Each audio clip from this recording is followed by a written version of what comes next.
The Braves have roared into the month of May as the hottest team in baseball. They've won 7 of their last 8 games.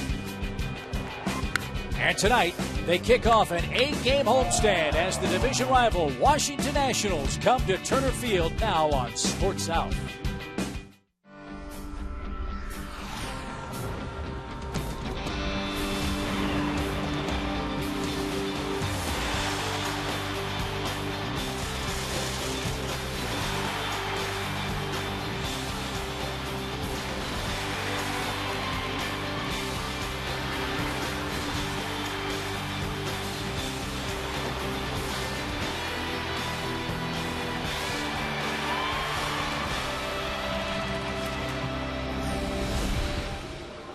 Welcome to summer and welcome to Turner Field, where temperatures in the 90s greet the Washington Nationals and the Braves in Game 1 of a 3-game series. And all year long, Braves baseball on Fox Sports South is presented by Academy Sports and Outdoors, the right stuff, and the low price.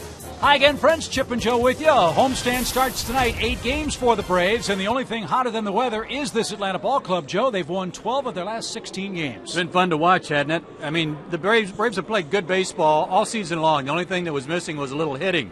So now that they've got the bats going, it's really complementing some good pitching, and the pitching has been absolutely outstanding from day one. Over these last 16 games, first in ERA, first in quality starts, 14 of them out of 16 games, first in opponent's average, and third in innings pitched. That's saving the bullpen. And the one guy who's really saved the bullpen has been Tim Hudson, coming off one of his best starts of his career, a one-hit complete game shutout against Milwaukee in the last game of the last homestand. He was just unhittable. He gave up a double to Ricky Weeks, gave up a walk to Ricky Weeks. Those were the only 2 base runners all night. He's been fantastic. In his last 3 starts, he has an ERA barely of 1.5, so we look for more good things from him tonight. And he loves facing this Washington Nationals ball club. We'll talk more about that trend in just a few moments. First, a quick break. Freddie Freeman had a Mother's Day Sunday to remember in Philadelphia. We'll talk about his terrific weekend when we come back right after this.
come off. They just took 2 out of 3 against the Marlins.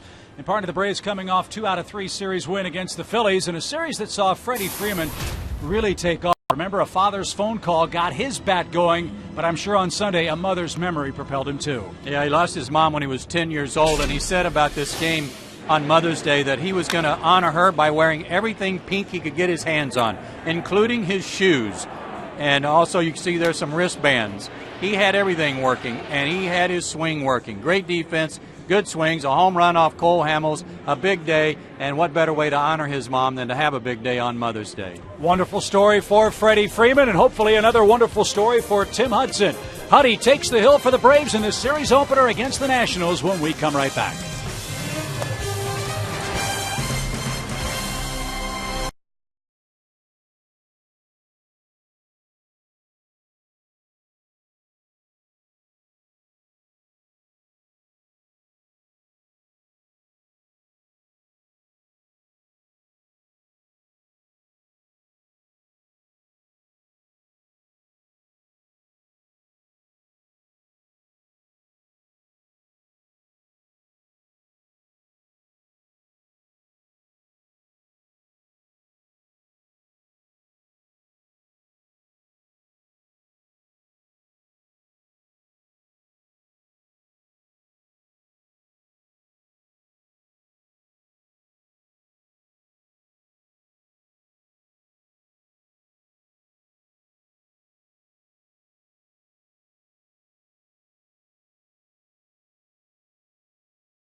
Part by Academy Sports and Outdoors, by AT Uverse, by Delta Airlines, and by Ford.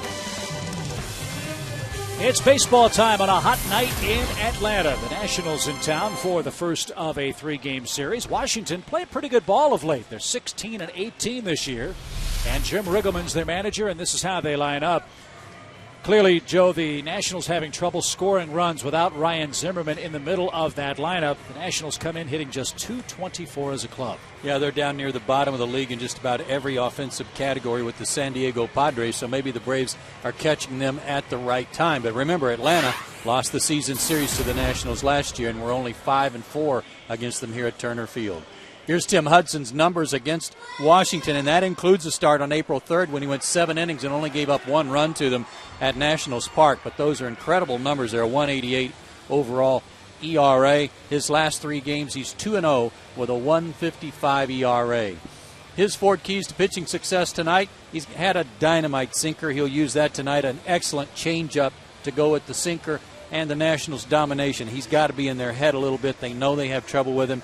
And when you look at the numbers, and we'll go over them as we go through their lineup, there's hardly anyone in their lineup that's done much damage against him, except for Lance Nix, who gets the start tonight in left field for Washington. And you're right about Hudson, 11-2 with a 188 ERA against the Nationals' lifetime.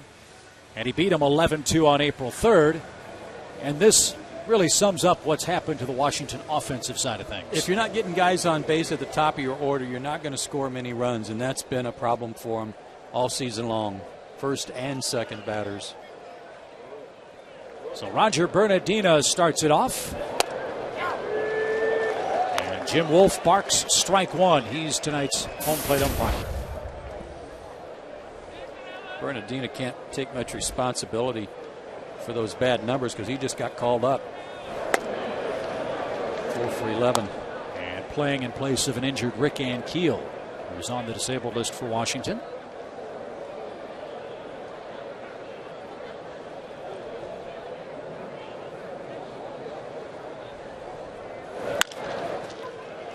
Funny hop.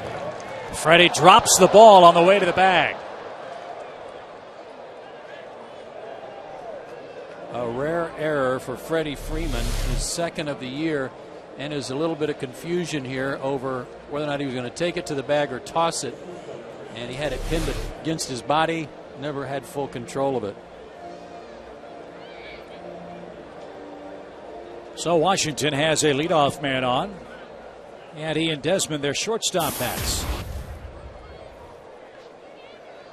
Chip, one of the most amazing things about Tim's start, the one-hit shutout, was that he only threw 8 pitches all night behind in the count, and 5 of those were to one hitter, Will Nieves, who had gone 3-0 on.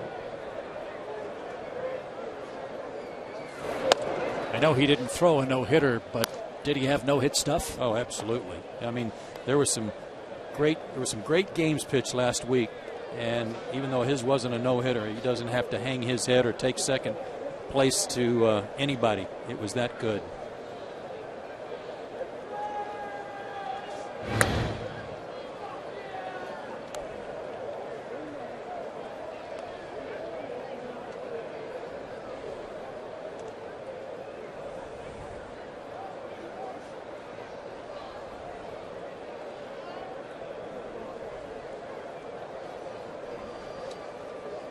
Bernardino's running. And McCann drops the ball. So Bernardino with a steal. He's at second with nobody out, and Hudson behind. 2 balls, no strikes. Hot potato so far. Bernardino had stolen 8 bases early in the season while at AAA for Washington.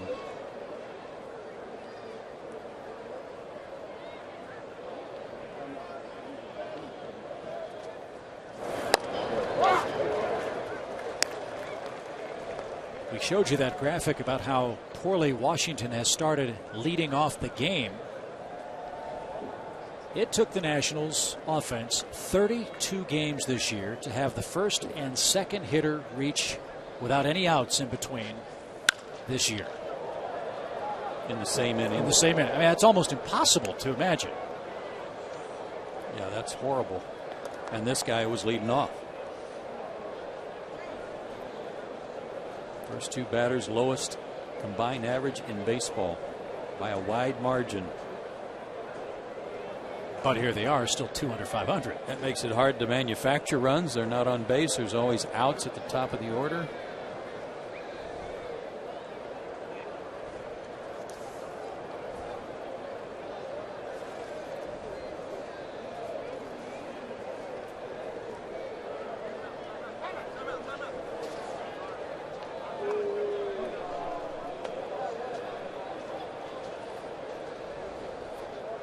Desmond, not really a patient hitter this year for Washington, just 5 walks.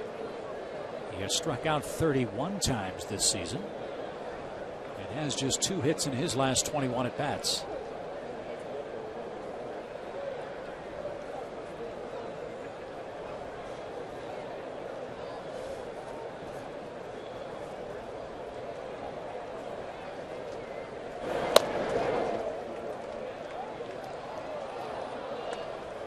Nationals have only scored 7 runs in the first inning as a result of their top of the order problems. Braves have scored 18 first inning runs.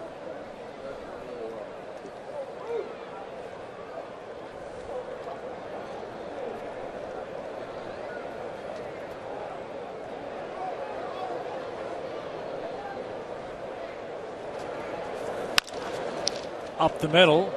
Diori Hernandez bobbles, recovers, but that costs him a step. And Desmond legs out an infield hit.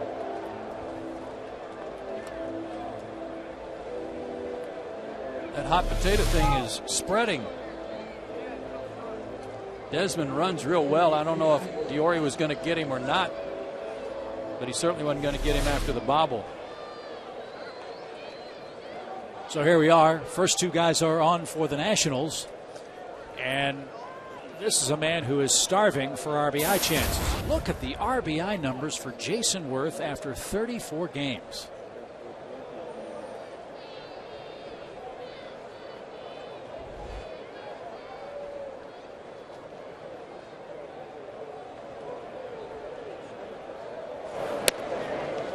Ball one. His average is not exactly lighting up the scoreboard either at 227. That's a real low number for him. I figure some of it's got to be the fact that he isn't seeing anybody on base he can drive in. Good numbers, as you saw here at Turner Field. Yeah, why pitch to him if you don't have to? So Hudson in a first inning jam, an error, a steal, an infield hit. Runners at the corners and nobody out.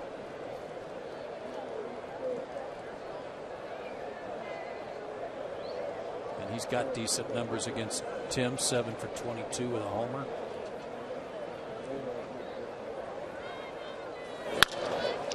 Hot shot. Uglo will turn it. No RBI for Worth, but Bernardino scores to make it 1-0.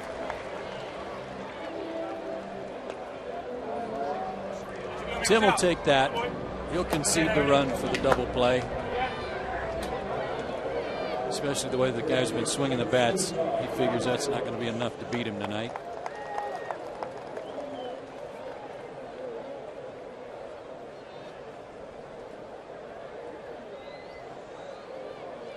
Here's Adam LaRoche.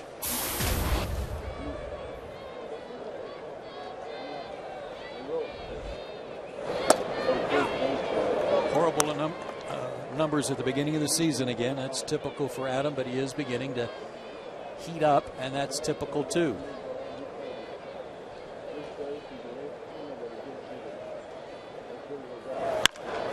Line to first. LaRoche hit it on the button, but Freddie Freeman climbed the ladder, and that retires the side. Washington gets an unearned run in the opening inning. Braves coming up against Jason Marquis.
In 1996, looking for his 100th career win tonight. He's in his 11th year in the big leagues, if you can believe that. 32 years old, 6'1", 210 out of Staten Island, New York. His 4 keys to success tonight, Jekyll and Hyde. That's because sometimes he's hot, sometimes he's cold, a little inconsistent, but he's coming off a bad start against the Phillies, 6 runs in 5 innings. Start before that, he threw a 5-hit shutout at the Giants. He's got a good cutter, 4-pitch guy, but he's added a cutter to his fastball, which is in the low 90s. And these days, partner, just about everybody's added a cutter, haven't they? Everybody wants a cutter. Martin Prado takes a called strike. He's 268, 19 RBIs. That on-base percentage starting to rise for Mr. Prado.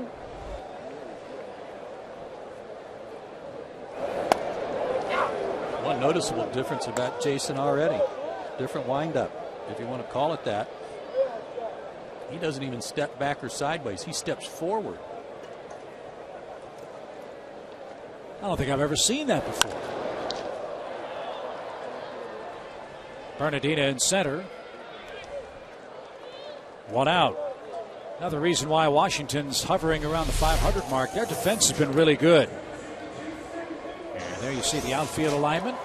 Hairston, Desmond, Espinoza, LaRoche ring the infield. And Wilson Ramos, a man that Washington thinks will be a star, works behind the plate.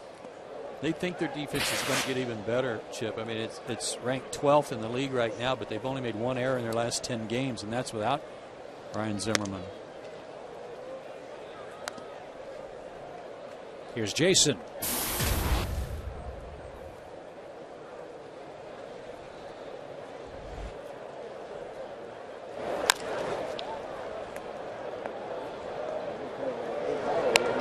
Need to get this guy going. His last 10 games, just 5 for 34. A couple of doubles and a homer.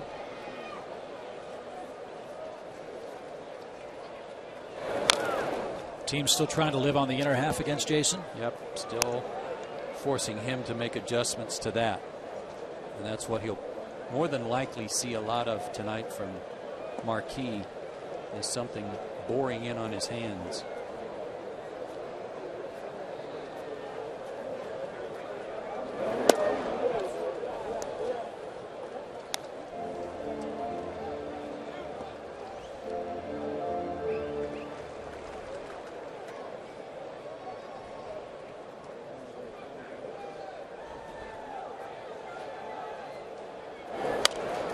Left-handers have been giving Marquis a little trouble, though. More than just a little. Left-handers hitting him at a 338 clip. Right-handers a little over 250. Is he playing with a split finger grip in that glove? Now, you see a lot of guys do that, and then you rarely see them throw one. It was a good changeup. And maybe that was with the split grip. First strikeout for Mr. Marquis. And as you mentioned, Joe, here's the man in the Braves lineup that's hit Jason the hardest. And Chipper is the subject of our Georgia lottery hitting the jackpot. Yeah, Georgia. Chipper owns him. 6 for 12, 3 home runs. Jason Marquis knows that too.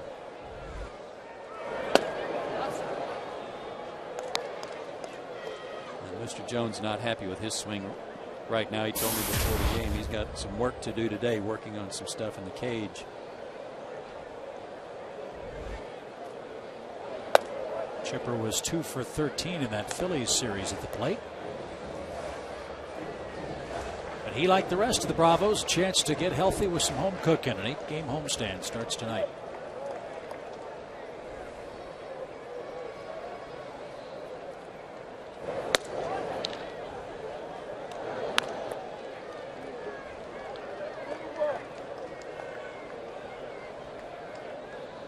Trying to keep everything away from Chipper. See if Jones is swinging here 3-0. He was. Got a big cut too at that fastball.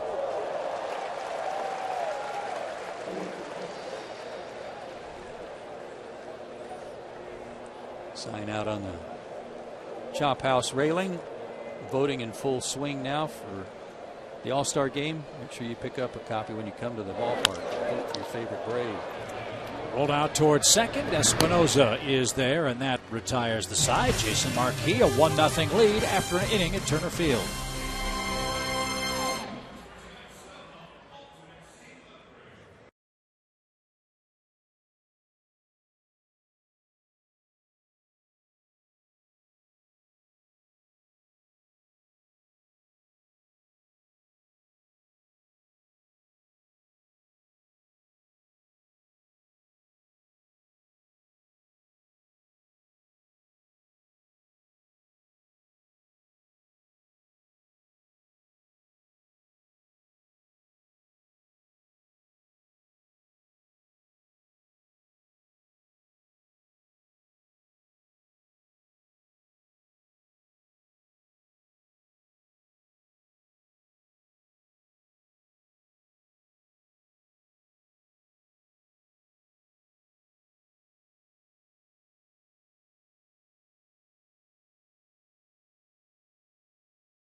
we'd been told at the beginning of the year that it wouldn't be long before he took over on a nightly basis from Pudge Rodriguez.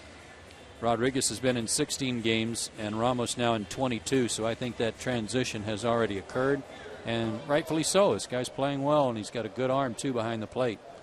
And how about the classy way that Pudge Rodriguez has handled this, too? I mean, he's endorsed this for Jim Riggleman in the Nationals. And wants to do everything he can to help mentor Mr. Ramos, too.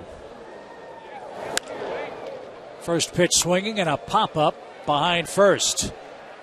Oh, look at the play by Freddie Freeman, sliding with his back to the infield.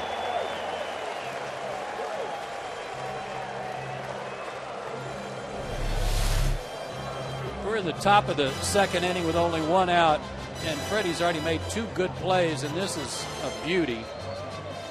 And there's one he'd like to have overs on. It was the easiest one. Yeah, I'm with you, Tim. That was outstanding. Here's Lance Nix. Nix at .259 this year and 3 home runs.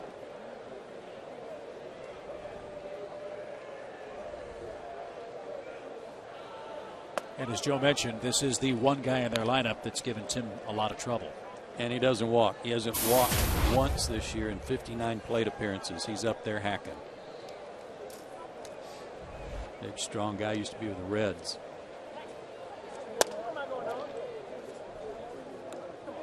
Well, you know what they say, you can't walk out of Houston. A lot of people have tried. Yeah.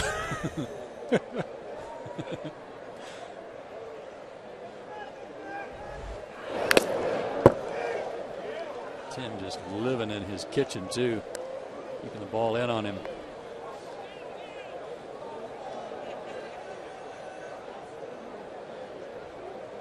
Michael Morse is having a good year for them out in left field as their everyday guy. A couple of homers, 11 RBIs. But with Nix's numbers, he got the start tonight against Hudson. Tim wanted it. 2 balls, 2 strikes.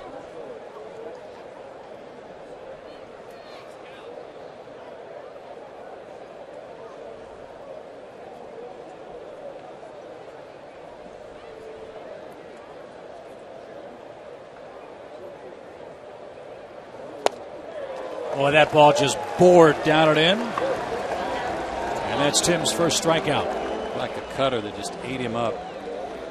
Take a look at the pitching rubber and look at these marks. The one on the far right is Tim Hudson. He works from that first base point of the pitching rubber. And Jason Marquis' mark is way over on the third base side. Two opposite approaches for these two right-handed pitchers. And I'll bet both pitchers are real happy about that. They've got their own little private piece of real estate. Here's Espinoza.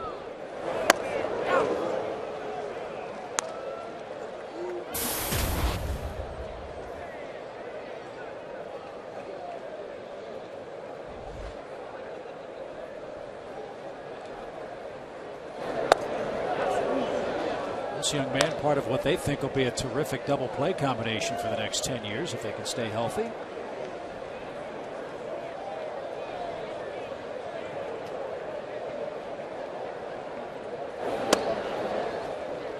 His numbers aren't where he'd like to see them, at least in terms of his batting average, but he is leading all rookies in RBIs with 18.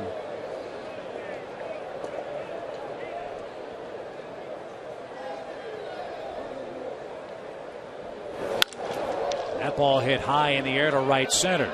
Long run McLeod. Nate is there and a couple of steps shy of the track. Gathers that in, and Hudson a 1-2-3 top of the second.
is coming up. Freddie Freeman will hit third. Interesting first inning for the Braves first baseman. Yeah, the easiest play he's had so far tonight. He just flat dropped. And that error came around to score, but since then he speared a line drive from Adam LaRoche and then made that running catch on Ramos to rob him of a hit.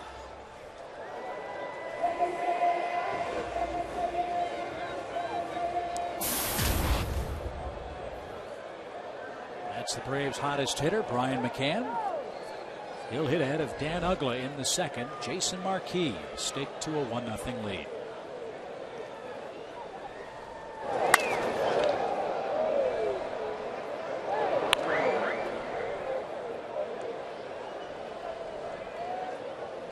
Need to get that squared up a little bit.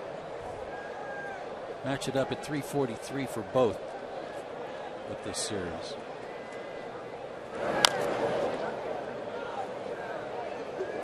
See, one thing for Marquis so far, he's already had some 0-2 counts, getting ahead quickly. Well, he's finally healthy, too. That's something you can't underestimate. He had some bone chips taken out of his elbow at the end of last year. It's pretty much a lost year for him. His first year for the Nats. 99 and 93 in his career.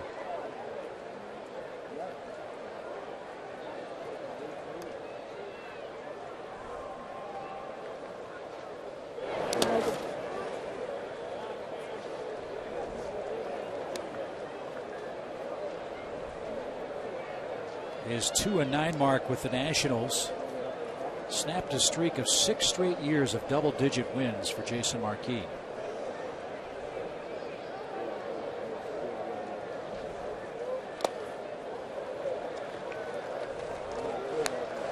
I mean, in a way, you can make the comparison. Jason Marquis, Derek Lowe. You know what you're going to get. Double-digit wins, 30 starts, close to 200 innings pitched. Yeah, and the injury thing, I mean, is his arm, so there's not anything he can do about that, but he's stayed pretty healthy through his career, too. He's always in good shape. 6'1", 210. And I want to find out where this crazy-looking delivery came from and what prompted that. Yeah, that's something new to me, too. It's almost like after he takes that step forward, he goes into a stretch-tight position. Smoked out towards second. Espinosa on the outfield grass. And that's the first out. The Delta Civil Rights Game is coming to Atlanta this weekend. Join us here at Turner Field as the Braves take on the Phillies. And we celebrate baseball's contributions to the civil rights movement. R&B superstar Ludacris will perform a post-game concert on Saturday. It's also the Negro Leagues tribute. Sunday is the Delta Civil Rights Game. For more info, visit braves.com/civil rights. And if you don't have your tickets for Sunday at the very least for the Civil Rights Game, you're going to miss a beauty. It's a good weekend with the Phillies in town, of course, but Hudson and Halladay scheduled for Sunday, for the finale of that series. Dan Uggla, the hitter. He's 3 for 10 against Marquis. And he'll be 3 for 11 if Desmond can make a good throw. 2 outs. Braves have throwback uniforms planned at some point this weekend, right? Saturday and Sunday, I believe. I'm told the uniforms are the Atlanta Black Crackers on Saturday, and then uniforms that tied in with 1974 and Henry Aaron's record-breaking home run.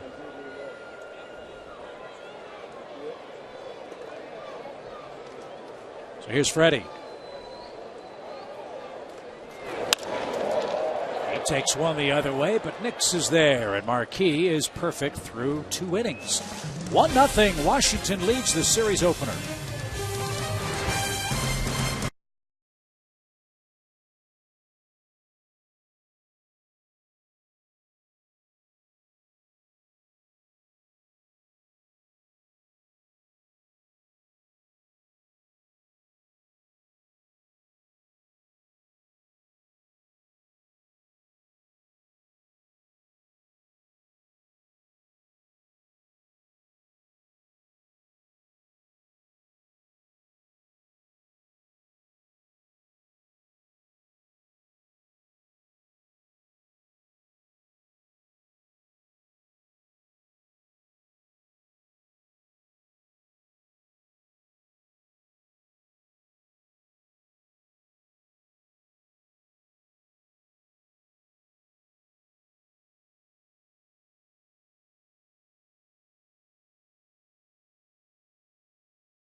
Part by Geico, by the Georgia Lottery, by AT and by Sonic.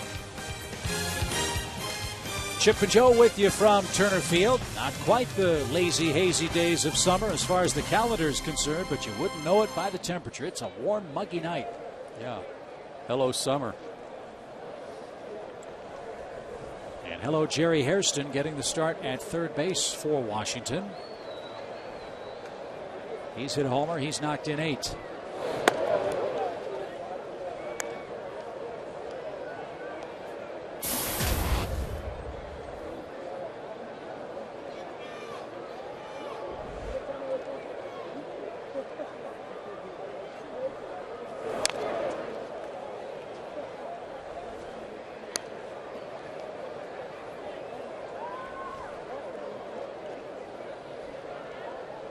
His grandfather played professional baseball. His father played in the big leagues.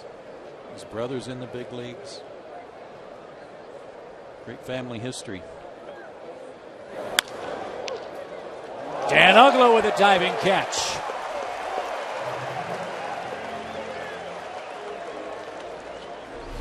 That's a hard ball to read, Chip, because it was a line drive, but it wasn't a scalded line drive.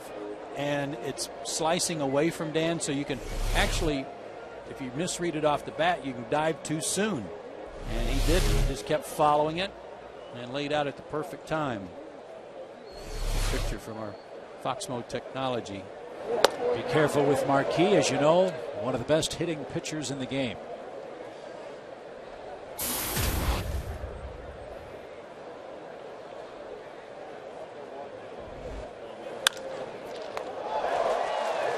They have 9 hitters in the lineup tonight. Let's get back to Uggla. Are you surprised at how well he's played defensively this year?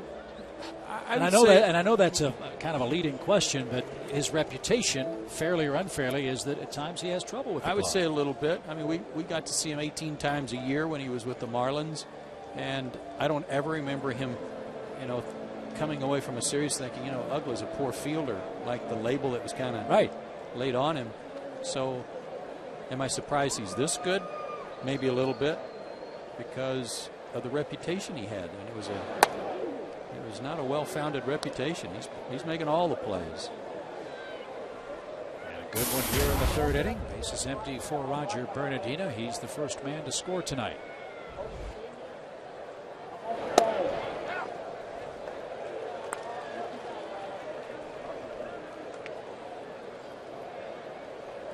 Bernardina has been up and down with the big club the last 4 years. Debuted in 2008. And 2 is out of Curacao. Yeah, they need a leadoff guy. They need somebody to step in. We showed you those numbers at the top of the order. He is definitely a leadoff type hitter with great speed. He could certainly help their offense.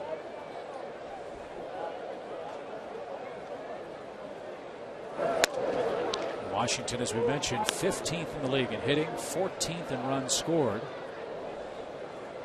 9th in ERA.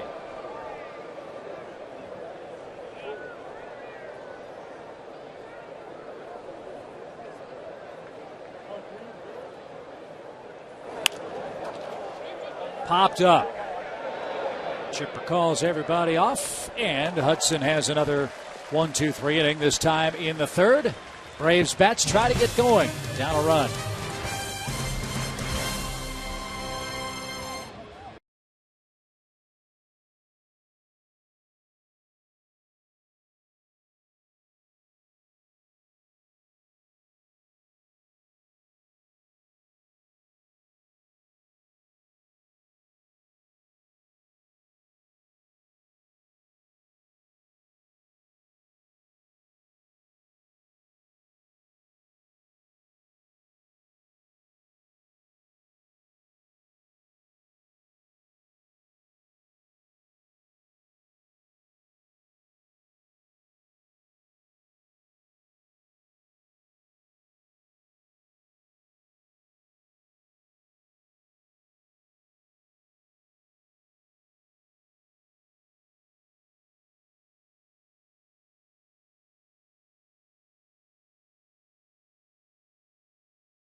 Is being presented by Academy Sports and Outdoors. The right stuff, the low price.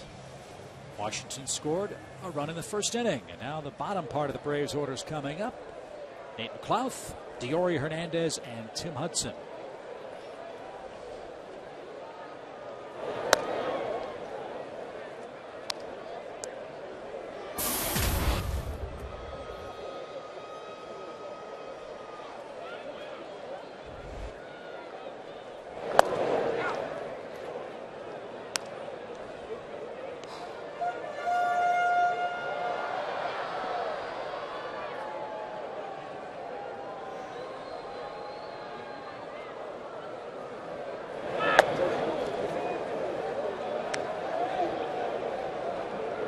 Almost every team these days, well, every team does, employ a whole lot of video technology to scout opposing pitchers before a game. In fact, this afternoon, Brian McCann was in checking out videotapes of Marquis. The Braves haven't seen him in a long time. I don't know if they have seen this windup that he's featuring tonight as a hitter, not seeing it, and then seeing it in the game after looking at different video. Fly ball to center. What effect does that have, if any, on a hitter? If he's changed some things drastically, I would say that it would affect their timing a little bit until they get used to seeing the ball out of his hand.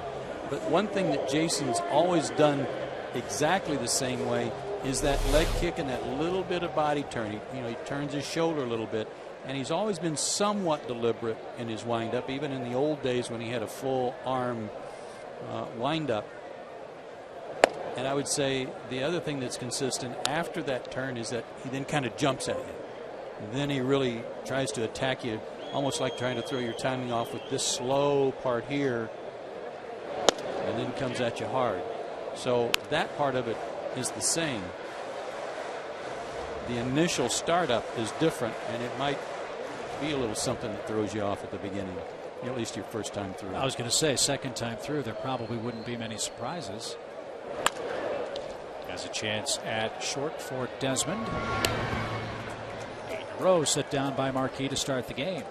By the way, Alex Gonzalez says his injury is not anything to worry about. He thinks that he could be back in there, wants to be back in there tomorrow. Freddie Gonzalez might have a different idea of that. Might be the end of this series or the first game against Philadelphia, just to make sure. In fact, Alex said it's something that he had to weather last year in Toronto too, but it was no problem. Tim Hudson trying to break into the hit column this year. He's 0 for 15.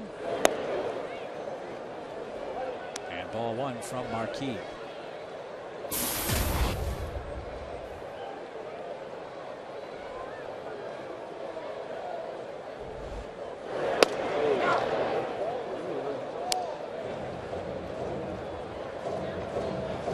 One thing Jason Marquis has never lacked is confidence, self-confidence.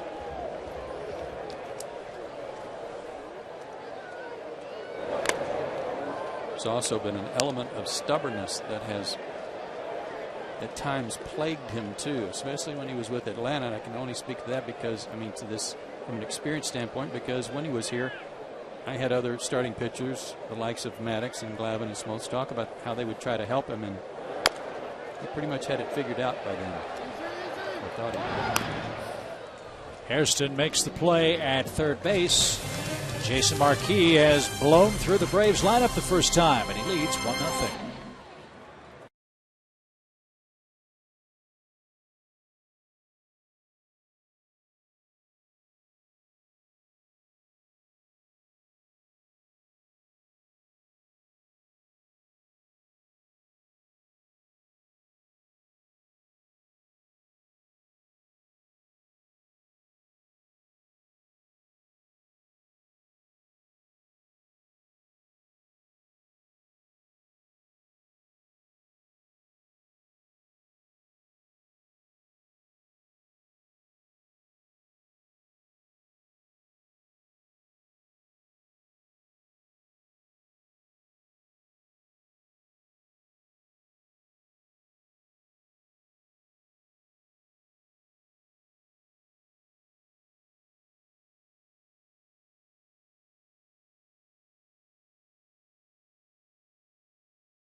Run, and fans, you can save 38% off a pair of outfield tickets for tomorrow's Braves-Nationals game here at Turner Field.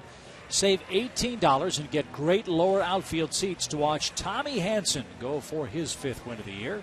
To order, visit Braves.com/ticket specials today.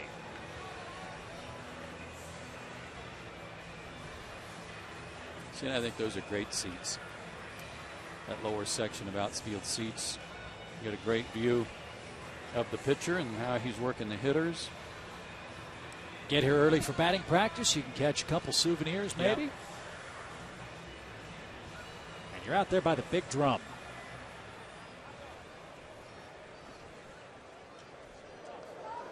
Close to McCann's Burgers out there, too, in the center field plaza. We're going to have to check that out. Really? Yeah. Desmond reached on an infield hit his first time up. There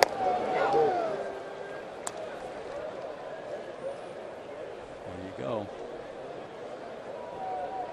I think the 7th inning would be a perfect time to check it out. Tim with a nice play. Well, the Braves defensively have had a terrific start to this year, and tonight no exception. And 9 in a row set down by Tim, which leads us to Jason Worth and the Geico quote of the day. Yeah, it's amazing to see this man struggle as badly as he had. He says, I think as time has gone by, I'm just back to playing baseball. I'm not looking too much into anything, just reacting. That's when I'm at my best. But they've really struggled to find a place in the lineup where he can do a lot of damage for this Nationals team. We saw them up in Washington. They had him hitting 2nd in their batting order. I didn't like him in the 2-hole. I think I said so then. Yeah. And that if you want to take advantage of his abilities, it needs to be more of a run-producing spot. He pops out quickly for the 2nd out. Here's LaRoche at him, lined out to first. It's 10 in a row for Tim, and Boyd made a good pitch there. I don't know if he broke Worth's bat, but that one had some good late movement right in on his hands.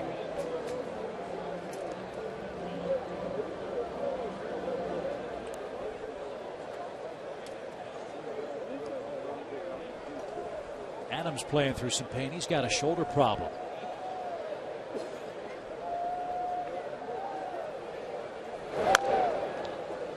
Ball 1 high. But as we know, as slowly as he started, they brought him in for his glove. He is a dramatic improvement over Adam Dunn at first base defensively.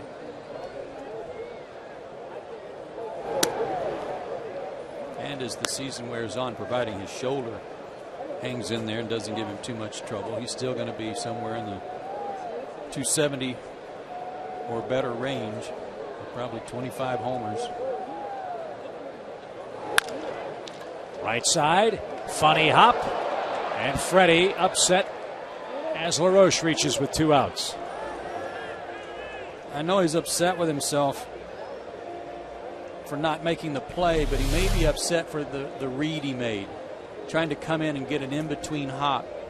You got a really slow runner in Adam LaRoche, and you got to know that before he puts the ball in play, and that might have been one that you're better served to not charge that in-between hop, but wait for it. Hudson was covering. He'd have gotten there in time. So Freddie with a 2-error game today at first. Allows Wilson Ramos to bat with a runner aboard and 2 out. He popped out. That was that great play made by Freeman down the right field line.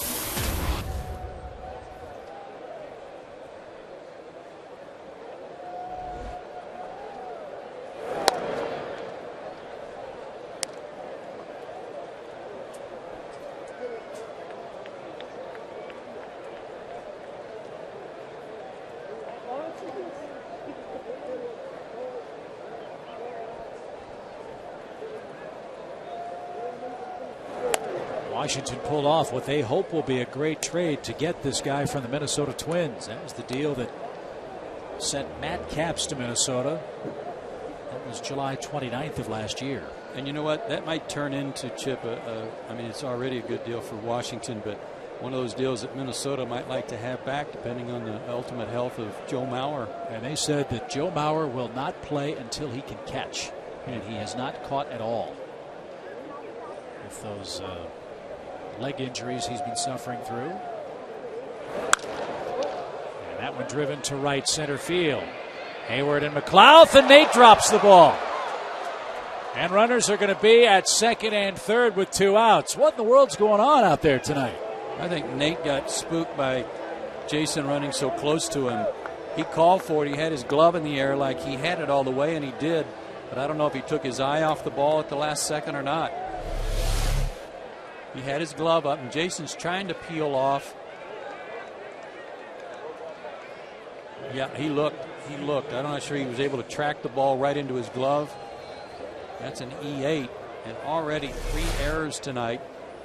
Could have been a 4th charge to Diori Hernandez in the first inning, but it was ruled a base hit. So now second and third for Washington, 2 out. And the man that's hit Hudson the hardest is in the batter's box, Lance Nix. He struck out his first time up.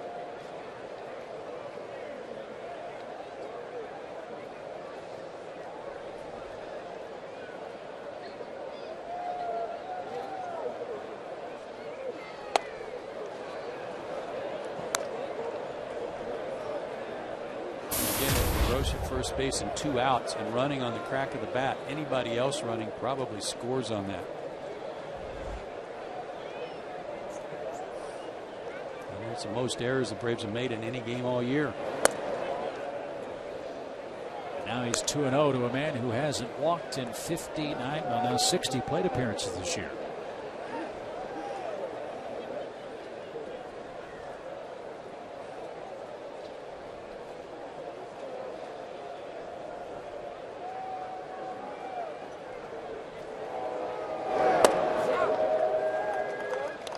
Took a little off. Nice 2-0 changeup. Nick's got a steady diet of hard stuff in on his hands first time up, remember, when he struck out.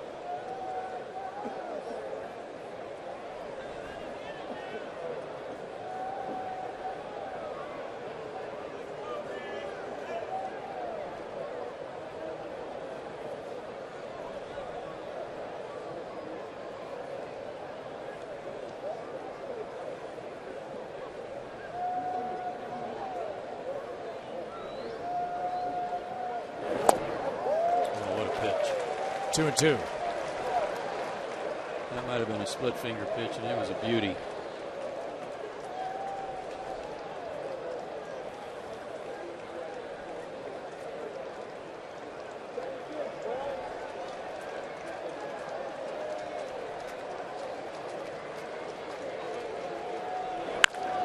Well hit deep right. And Lance Nix makes the Braves pay for 2 extra outs they gave him in this inning. A towering 3-run homer makes it a 4-0 Washington game.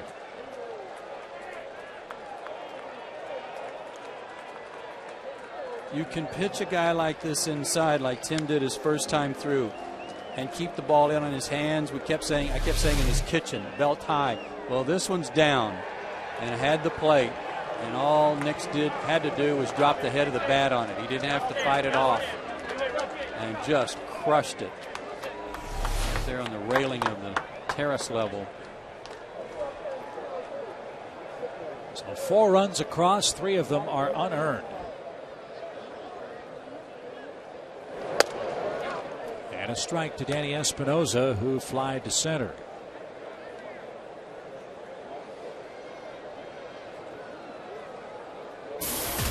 Only the second homer allowed by Hudson on the year.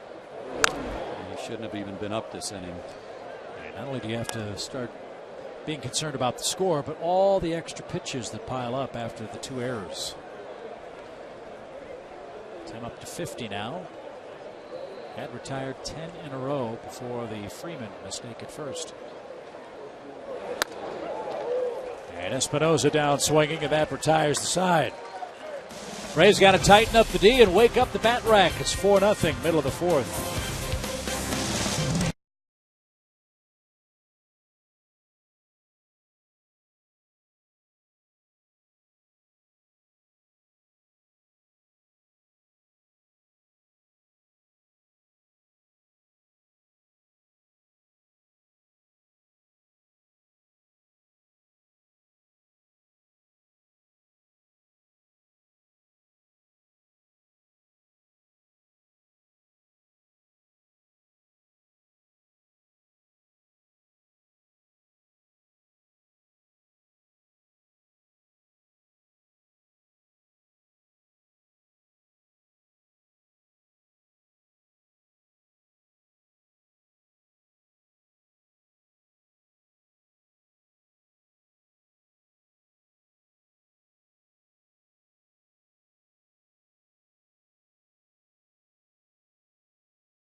Is he down 4-0 because Mr. Nix went deep? Yeah, the first at bat, check it out. Watch the location, how they tied him up inside. Watch his hands. Right here, he had to pull his hands in to try to get to this pitch and couldn't. But on the one that just occurred on the home run, the ball's out over the plate. All he had to do is drop the head on the bat. First one, he was tied up. Second one, he was full extension. Amazing what 2 inches of baseball movement can do for a hitter's swing. So all 4 runs are unearned, but they all count. And now the top of the order up for the Braves and Martin Prado. Marquis has retired 9 in a row to start the game.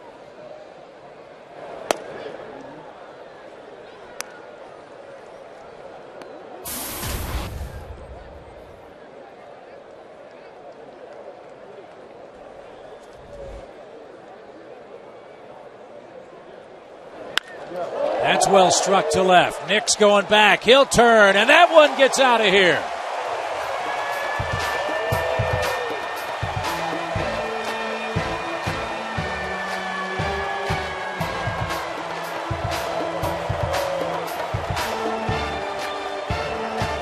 Fourth homer, 20th RBI, and the Braves have a nice start to their 4th.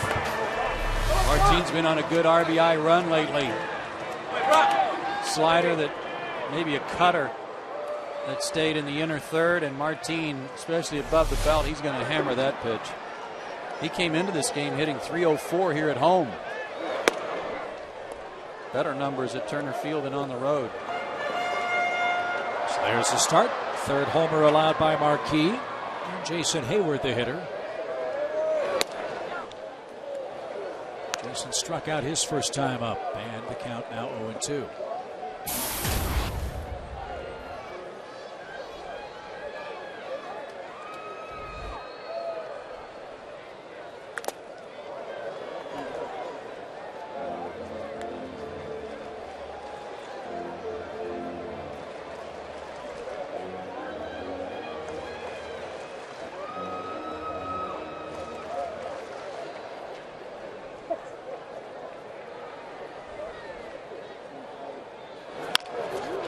Up the middle. Desmond. 1 out. Slick fielder. He may be having his offensive problems, but nothing wrong with his defense. And that's a marked improvement for that young man. He had a rough time with the glove last year. And I remember the number of errors, but he made a lot of them. He's very athletic, though. He gets to a lot more balls than most shortstops, so he could certainly tighten that up. 30-something, wasn't it? 34. Yeah. He's way better than that. And again, LaRoche, you know, is going to help him. Yeah.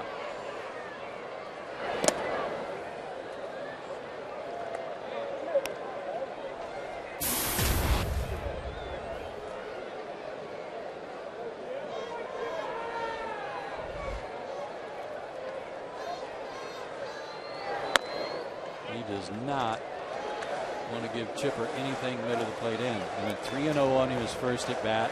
Chipper fouled off a good 3-0 pitch, and then Chipper swung at a bad pitch, a changeup away that he rolled over the top of. Pretty apparent they're not coming in on him.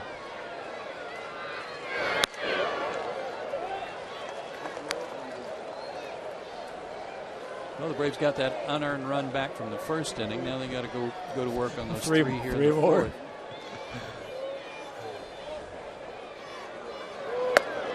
Chipper was backing out of the box as the pitch came home, and Marquis pitches around him, so it's pick your poison. Now Brian McCann stands in. Watch Chipper, he's already done. Taken all the way, and the pitch wasn't anywhere near.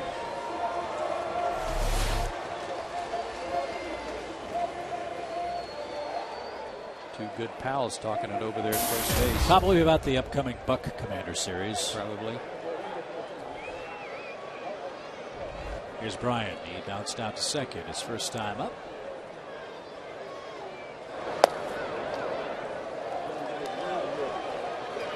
Five in a row have missed. Ball one. And Steve McCaddy will go out and try to get this going back in the right direction.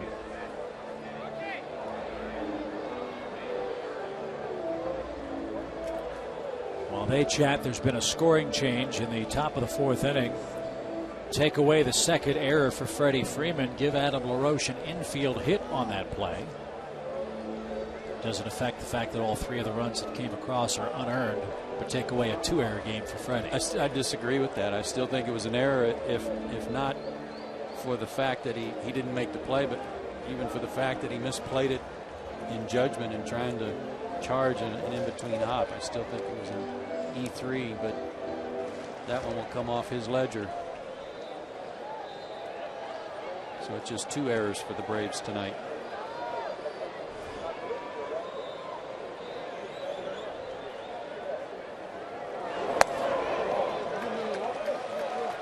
If you didn't see it, here's the one we're talking about off the bat of Adam LaRoche.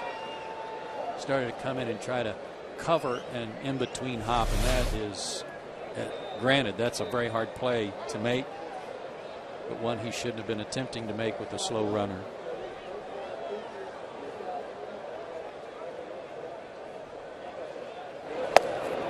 All of a sudden, Marquis can't find the strike zone. He walks Chipper Jones and is behind McCann 3-0.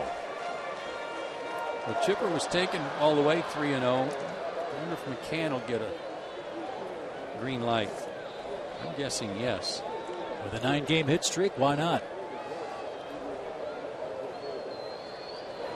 You never know. Tell you what he's lost, Chip, is that release point for the pitch away, that runner, that fastball running away, because that's all he did with Chipper. It's all he did with McCann, and they weren't even anywhere near the outside corner. Well, there's a spot for Dan Uggla to do some damage. He could tie the game with a long ball. And rolled out to short his first time up. 5 homers, 11 RBIs for the year. 5 3-ball counts for Marquis, 4 of them to Chipper and McCann.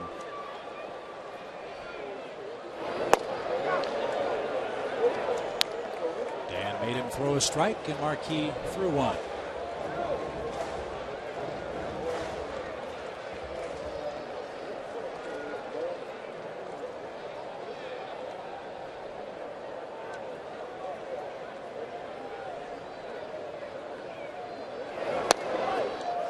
Jason Marquis' numbers against the Braves are not very good. He does have 2 wins, but he's 2-4 with a career ERA of 8.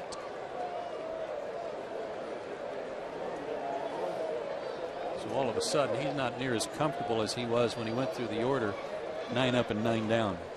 That homer might have taken a bit of starch out of him. You're right, he has not been the same out of the stretch.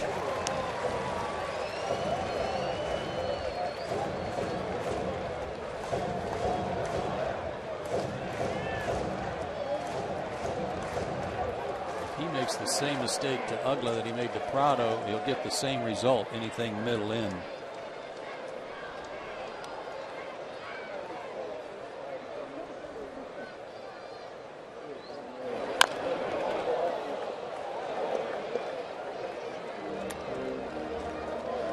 Two balls, 2 strikes.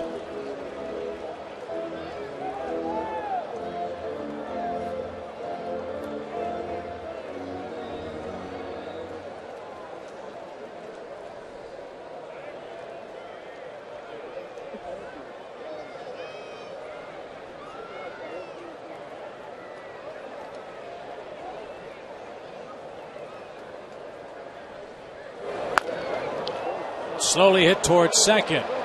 They'll have only one play. Chipper to third, McCann to second. Uggla retired for second out.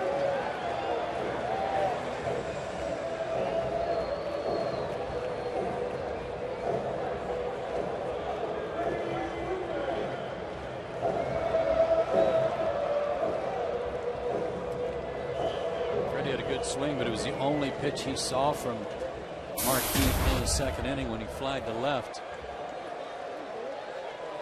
Having a good month so far. Let's hope it continues tonight.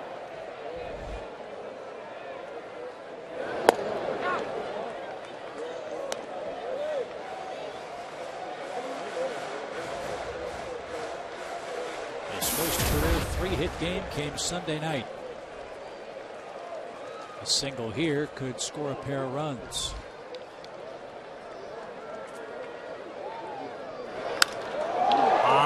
fly to left. Nix going back. Checks the wall. Will have room. And the side is retired. Martin Prado leads off the fourth with a homer. Braves strand a pair in the fourth and trail now by a 4-1 count.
About that score, though. 4-1 Washington the lead as we head to the fifth inning. Time to get you thinking caps on, friends. Here's our AT&T U-verse trivia question. Tim's ERA against the Nationals and Expos is the third lowest of all time. Who are the two pitchers with lower ERAs?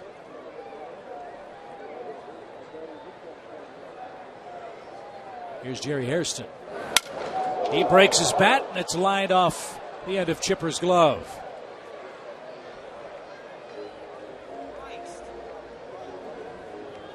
Tough to react when you're in on the grass anticipating a possible bunt. Chipper still got some leather on it, but couldn't snag it.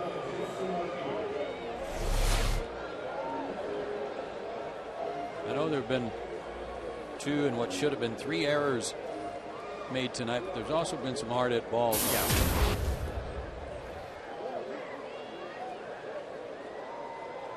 Marquis has a sacrifice this year. Let's see if Jim Riggleman has him bunting or lets him swing away.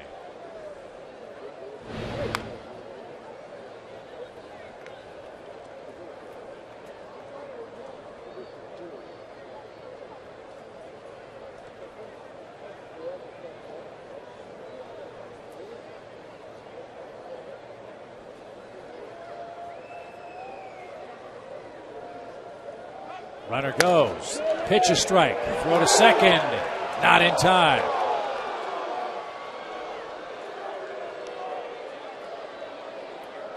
Hairston's first, the Nationals' second steal of this game. I don't know if this was by design or not because Marquis was bunting at that pitch. Pretty good slide there by Hairston to avoid any possible tag from Yoy Hernandez. An odd play there to have the runner going and the guy still trying to bunt.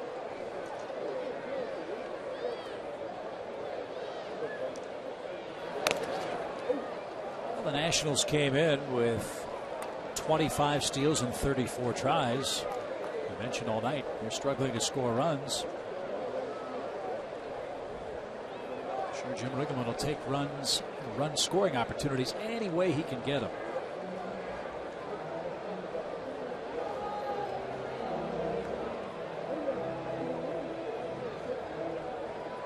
Bo Porter, their third base coach. I wouldn't be surprised at all to see him take the bunt off for Jason because of the way he can swing the bat.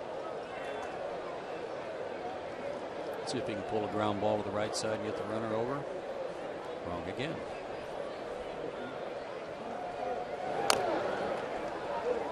And Marquis is down on strikes. I think that's one of those where you have to ask yourself, is he a better bunter or a better hitter? And with only one sacrifice so far through his first 6 starts, I think he's a better hitter, at least on paper. Yeah, 5 for 16 before that at bat. Yeah. So Bernardino bats and scored the game's first run. 2 as he popped out to Chipper Jones to end the 3rd inning.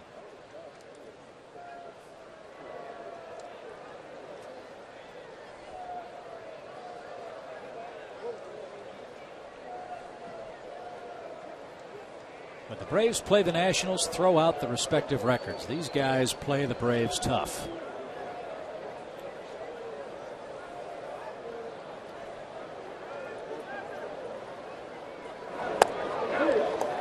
Well, you mentioned earlier, Chip, they're 16 and 18. That's not all that bad. It wasn't that long ago the Braves were 2 games under 500 and playing some pretty good ball. These guys are 3-3 against Florida. They just took 2 out of 3 from the Marlins in Florida. Right. They're 3-0 against Milwaukee, and they're 3-1 against the Giants.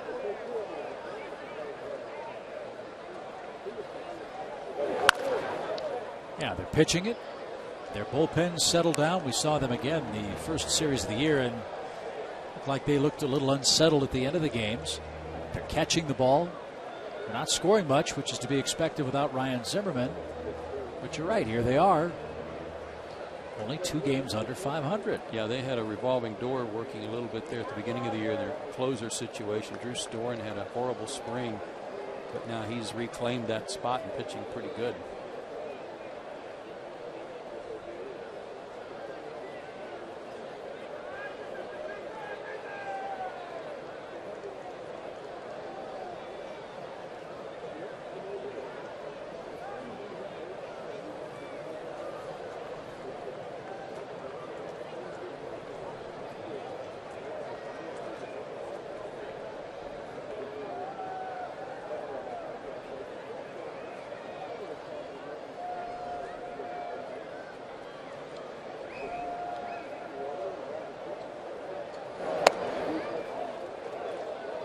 Can't frame that one there for Jim Wolf. They still didn't get the call.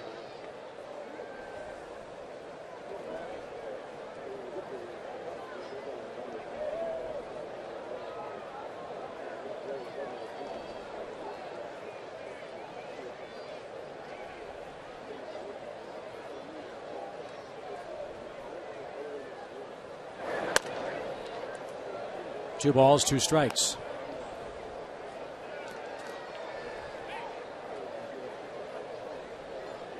Chance for Jim Wolf to show off his arm. Threw a changeup this time.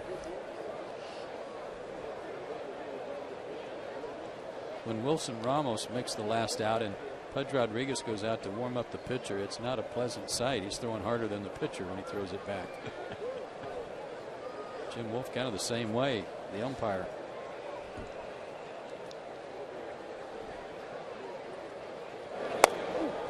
From 0-2 to 3-2 now to Roger Bernardino.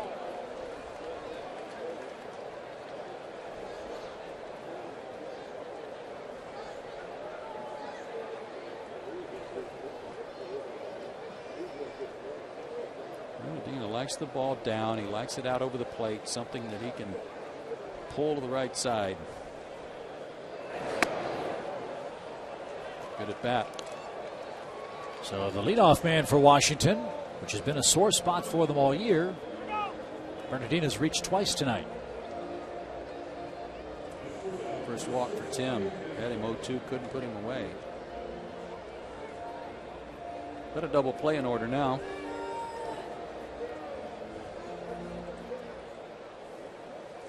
Let's see how many Desmond's wrapped into for the Nationals this year. Only 1.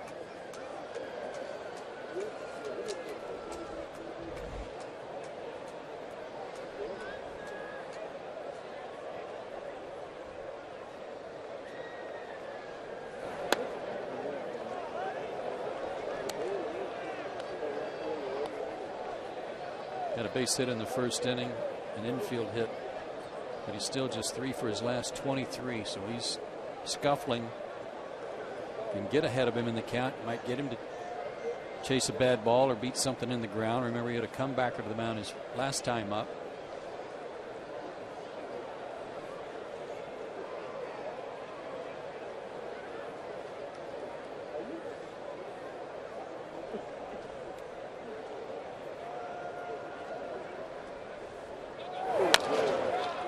Bounce to the mound, and Hudson quickly fires to first. The runners were in motion with the pitch.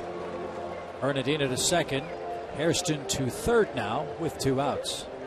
Well, it kept him out of a double play, that's for certain.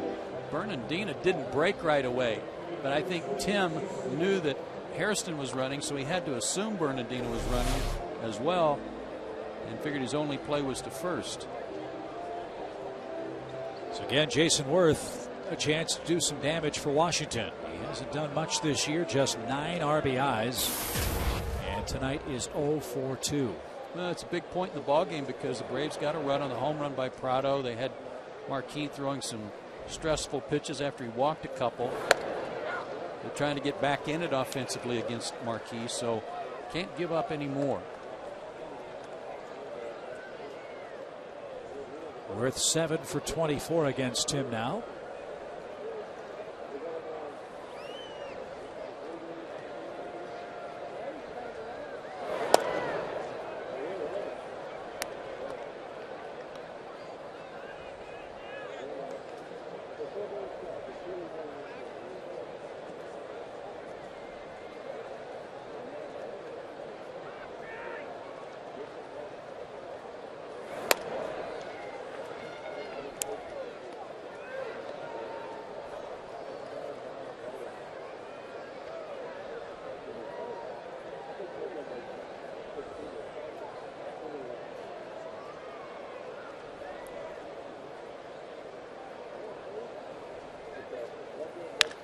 Well hit toward left. And Jason Worth has just cracked a 3-run homer.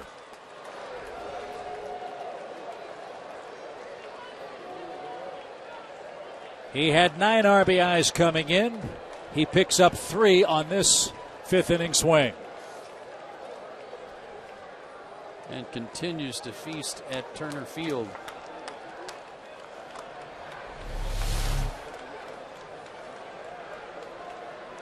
Like something that was tumbling a little bit and stayed up. Nice short stroke of Jason Worth. Make short work of it.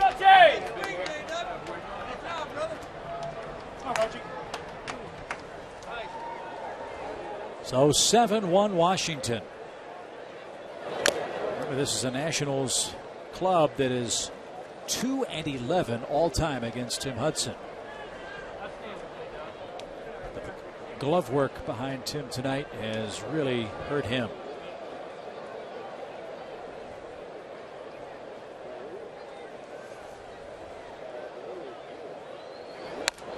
By the way, that's Worth's first home run since April 27th. He hit one against Chris Young of the Mets, who's probably done for the year.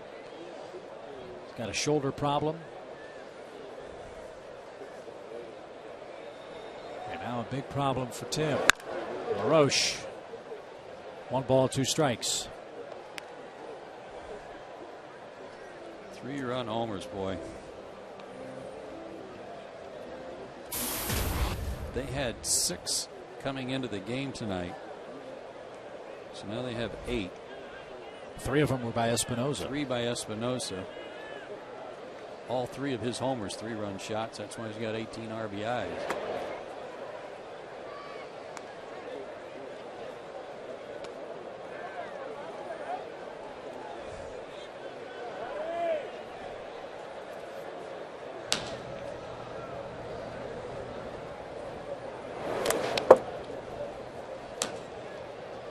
Full count.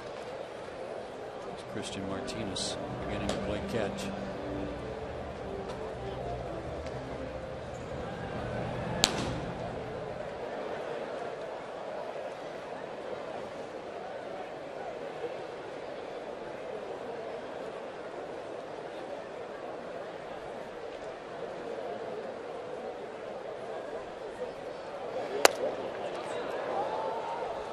Tim thought it was good enough, but it's outside and another walk. Second walk of the inning, and it started off the plate, never did come back. Good call by Jim Wolf. Dave Wallace, the Braves' acting pitching coach, will buy some time for Martinez. Nationals 3 runs in the 4th, 3 so far here in the 5th.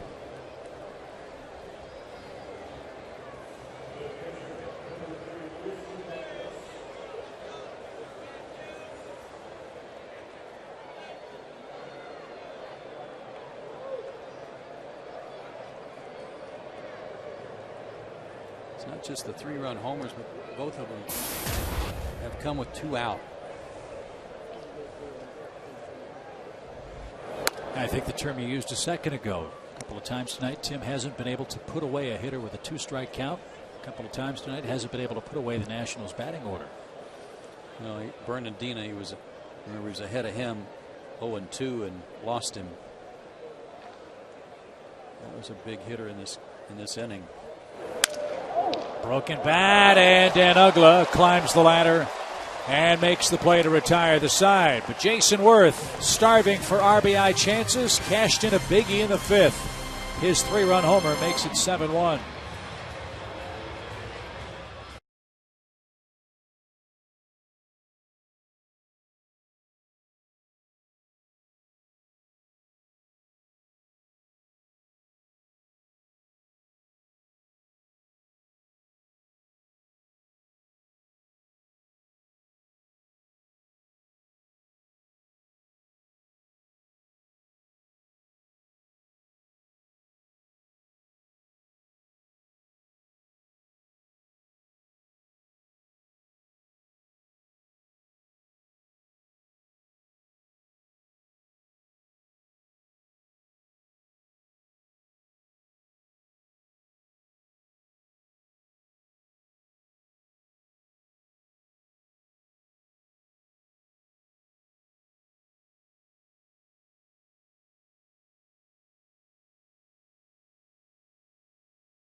Academy Sports and Outdoors, by the Home Depot, by McDonald's, and by Honda.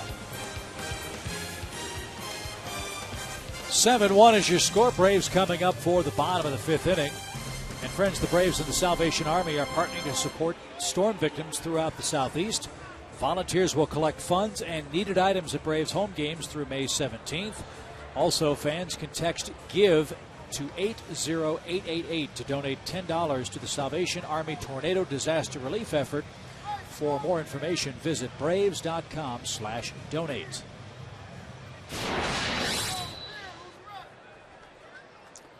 McLeod, Hernandez, and then Tim Hudson's spot is due.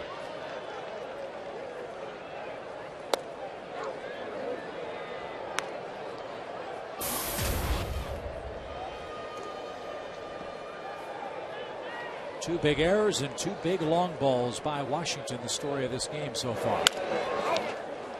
And Roche and Marquis for the first out. Hudson spot due up 3rd this inning. Let's see if he stays in the game or not. Looks like Martinez is still throwing in the bullpen. There's Tim, looks like he's looking for a bat.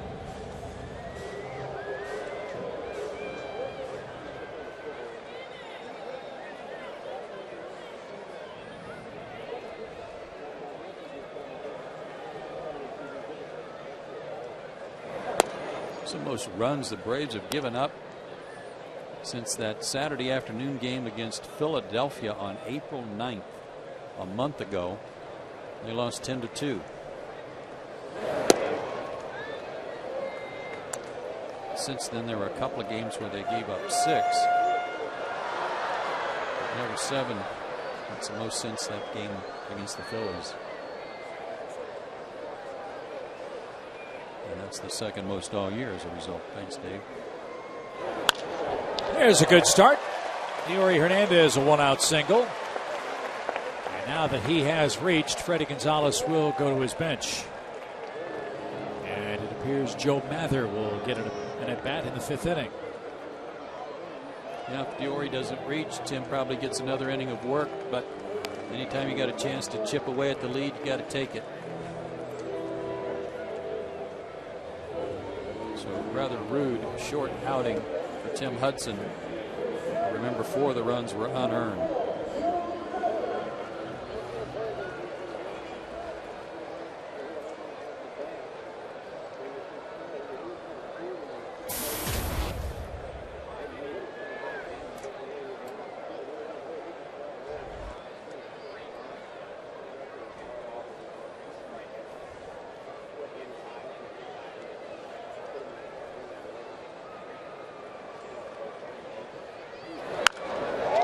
Little pop, shallow left center field. Nix won't get there.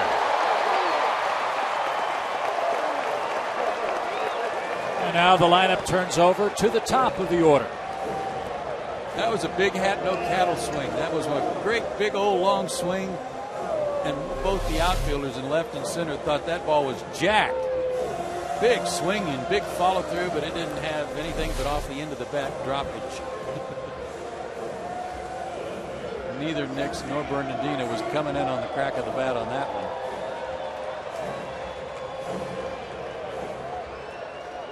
So Martin bats, 2 on, 1 out.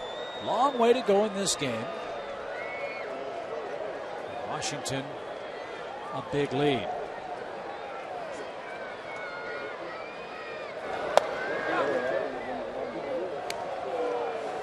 Big hat, no cattle, huh? Yep. It looked real big and dangerous, but no, not so. Not so much. Good knock, though. Good pinch hit knock for Mather.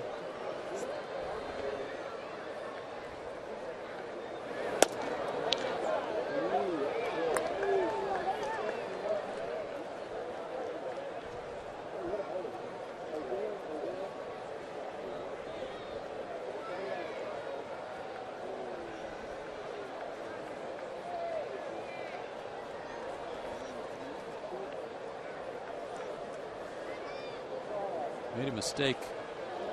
Belt high on what looked like a cutter to Martin for the homer. I don't want to do that again.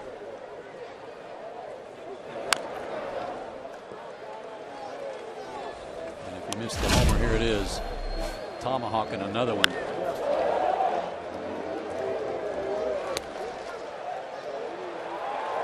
.359 feet. His 4th of the year.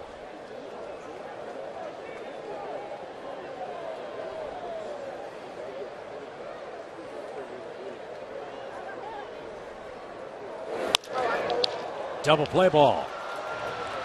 And the Nationals turn it nicely. And that retires the side. Marquis gives up a couple of hits with 1 out, but no damage done for Tim Hudson's offense. 7-1 your score.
Let's answer our AT&T Uverse trivia question. This is a tough one tonight.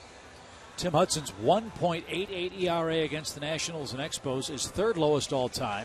Who are the two pitchers with lower ERAs with a minimum of 10 games? I'll go Josh Johnson and Cole Hamels. I'll say Greg Maddux and Jose Rio. Oh, I forget about the Montreal connection. Bill Hands. He was a former Cubby. And a short night for Tim. He's out after 5 innings. Braves make the AT&T call to the bullpen. And a well-rested Christian Martinez gets a chance. It's been 2 weeks since he pitched. First game of the San Diego series at the end of that long West Coast road trip. He had a rough trip, but he's back out there tonight, and his job is to hold him right there. Here's one of the villains, Lance Nix, a towering 3-run homer in the 4th after the Braves had some defensive adventures. And this is Exhibit A of what happens if you play good defense or when you don't. A couple of Atlanta errors. And 4 unearned runs charged to the Braves starter Tim Hudson. Well, something that will come into question after the game, and I don't know how else you would have done it, but it has to, if you want to go back to the rain out and the doubleheader, because what that did was cause some problems with the typical working days off and rotation for all the starting pitchers. So Julio Teheran pitched on Saturday. Jurgens was moved to Sunday. I'll at second. Day off, scheduled day off on Monday. So that gave Tim an extra day's rest. Now, he's going to be the last person to use that as an excuse, but I wonder if it had some effect on him, as sharp as he's been, and the outcome and the way things went tonight. And in fairness to Tim, he would have had to throw a no-hitter tonight to be sharper than he was in his last start. Well, that's a very good point. That's a hard thing to duplicate. But he had gone 8 2/3 in San Francisco, 6 strong innings to start after that, and then the complete game. And you also have to factor in that he had to work real hard tonight because of some errors, and the first 4 were unearned. But again, that will come into question about the extra days. What a play by Freeman to save another error.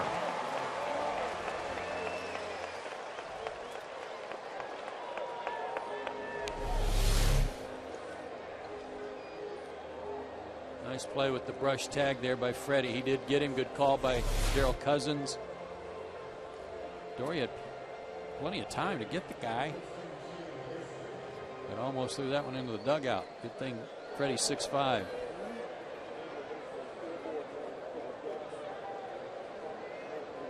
Hairston single to start that Nationals 5th inning uprising. He's 1 for 2 in the game. Christian's stuff looks pretty crisp for not having pitched in a big league game in a long time. Yeah, and it's not easy to stay sharp when you're just getting your side work in the bullpen.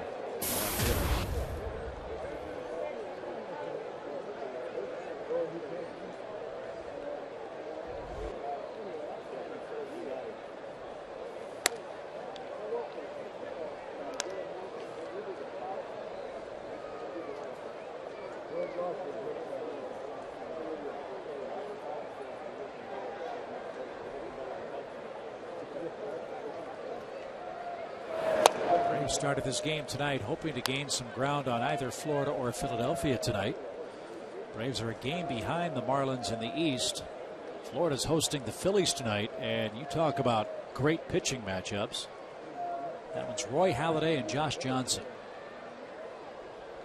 It's 1-1 through 5. And Ryan Howard hit a home run early off of Josh Johnson, and the Phillies actually loaded the bases but didn't score after that. We'll see the Phillies after Washington leaves town this weekend. Don't forget, it's the Delta Civil Rights Weekend at the ballpark. Unbelievably informative and entertaining events in stadium. The games themselves, great panel discussions about the civil rights era and Major League Baseball's role in that. So if you have major plans, come on down for a big weekend.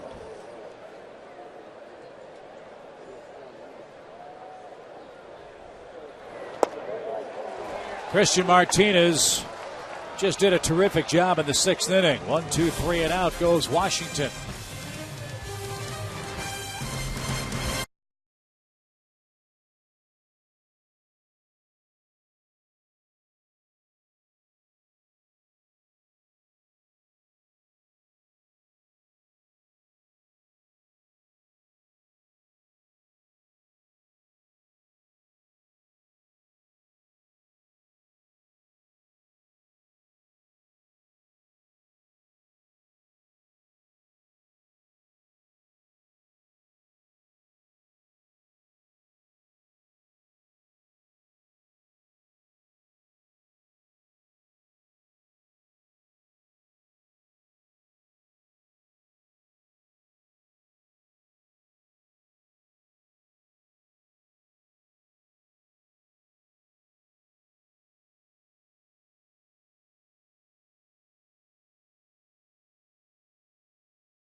Washington enjoys a 7-1 6th inning lead.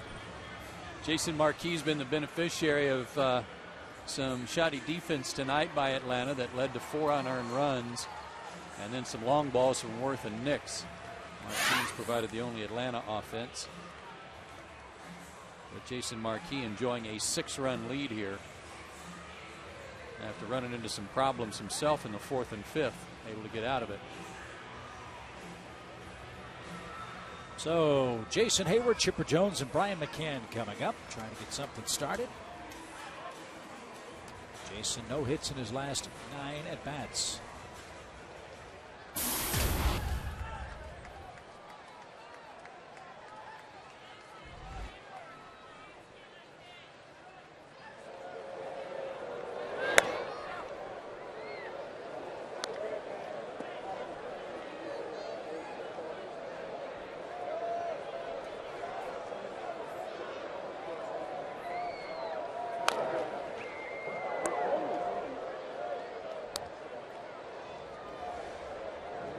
Seems like every time Jason's up lately, it's 1-2, 0-2.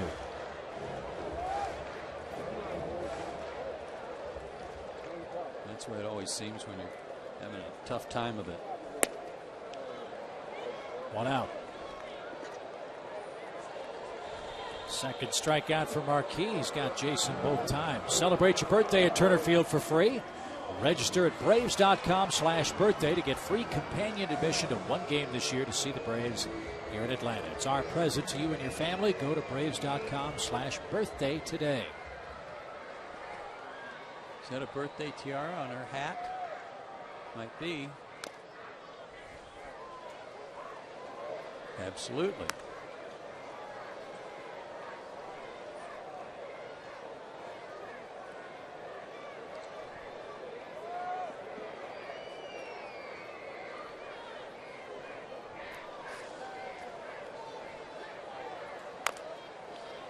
Unlike the first 2 at-bats with Chipper Jones, Marquis going right after him with a 6-run lead. A lot easier, a little looser arm action when you got a 6-run lead.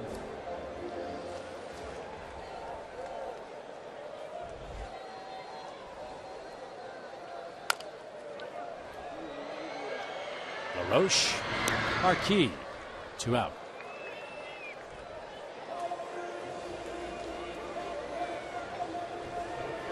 Brian McCann has walked and he has grounded out. Remember, Marquis set down the first 9 men he faced in this game. The only blemish, the Prado 4th inning homer.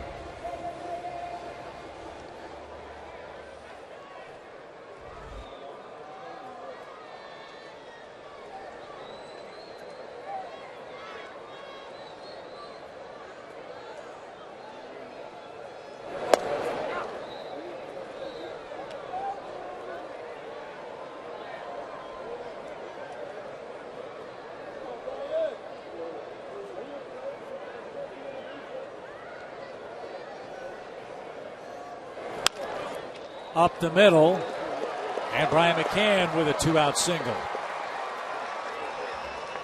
And a 10-game hitting streak.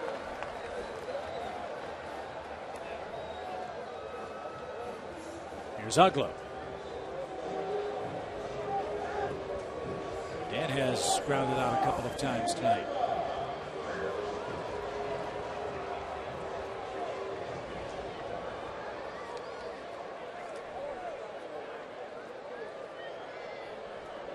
In case you wondered, Brian's long hit streak is 13 games for his career.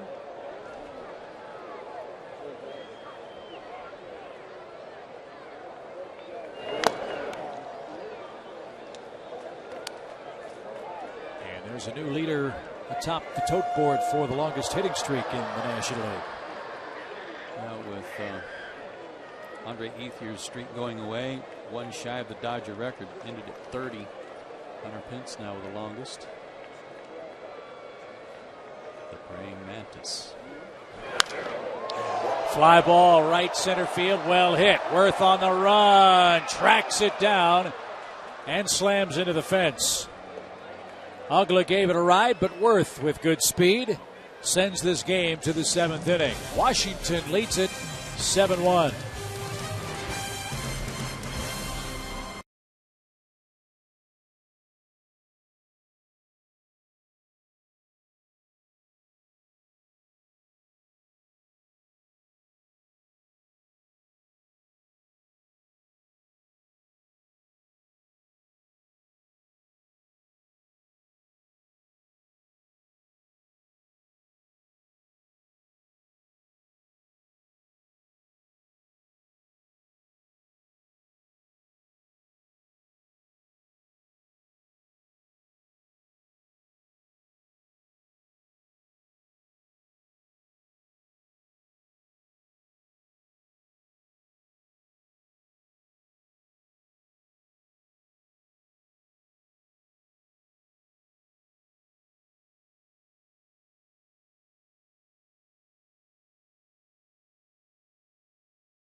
Our Muscle McDonald's fans of the game.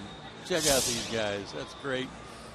And this young couple over here behind the dugout, too. They were enthralled watching the base stealing promo here between innings. Young man able to get out there and get the base and get it back in time.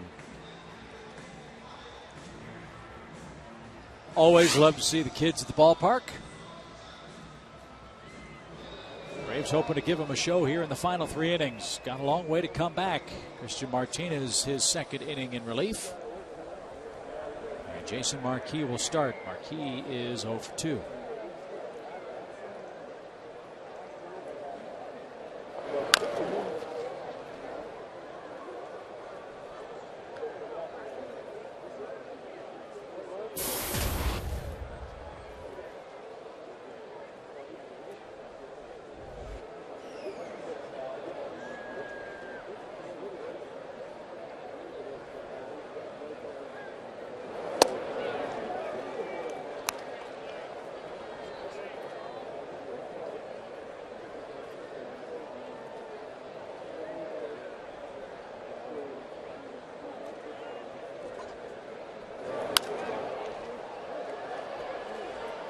Nationals signed Marquis after the 2009 season.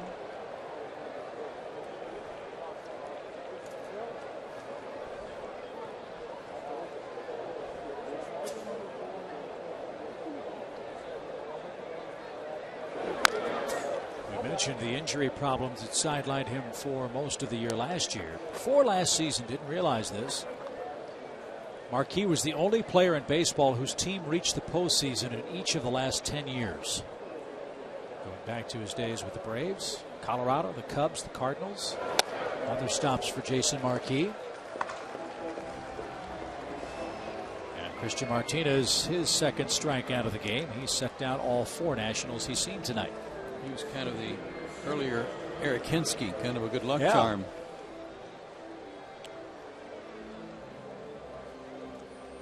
Got to give Christian Martinez credit. We had the Sunday school session with Eric Hinsky about pinch hitting and being ready and preparation, anticipating. Well, he hasn't pitched in 2 weeks, and he's got to do the things to stay ready to pitch. But I'll bet tonight was not one of those he thought, I'll be in there in the 5th inning the way Tim Hudson's been pitching. And yet here he is, and he's retired the first 4 he's faced with 2 strikeouts. Good for him. That's why the great baseball sage Joaquin Andujar was so right. Sum this game up in 2 words, you never know. Was what he said years ago. It's a beauty. Diori at short. Medina, even with those long strides, is out. Here's Desmond. Desmond, an infield hit. He's 1 for 3. And again, if you just joined us, Alex injury to his groin is just a strain. He says he's fine. Might be in there as early as tomorrow if he can talk his manager into it.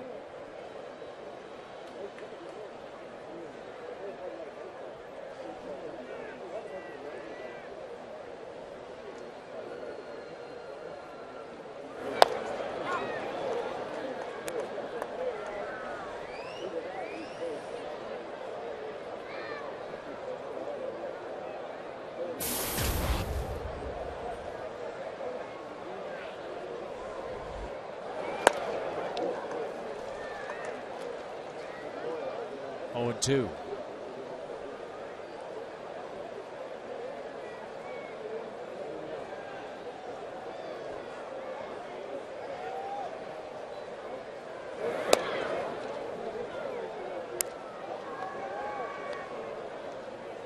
We're seeing tonight one of the reasons why Christian Martinez is on this team.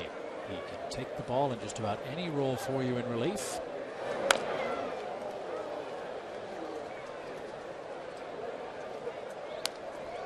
He can gobble up a lot of innings, so you can save your bullpen for the rest of this series and perhaps the rest of the homestand. And it's not a situation the bullpen's been in too often lately. They have really had a good time of it because of the way the starters have gone deep in games. You're right. The month of May, the Braves bullpen 2-0 with a 1.02 ERA. And that's because they're rested. They're just not getting overworked. It's a great thing.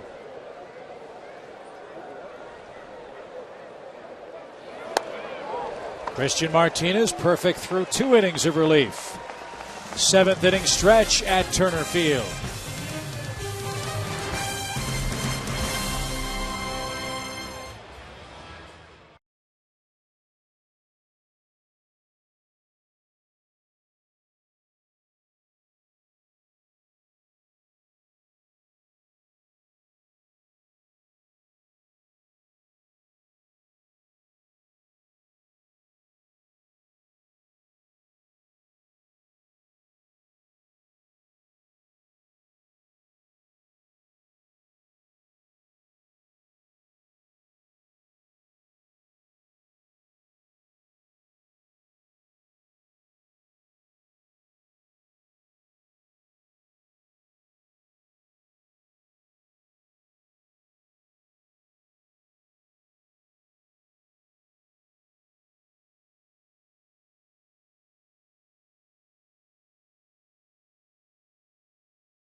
Of the seventh inning. Don't forget, fans, following the Braves-Phillies game this Saturday at 1, Ludacris and Jermaine Dupri will perform a free post-game concert.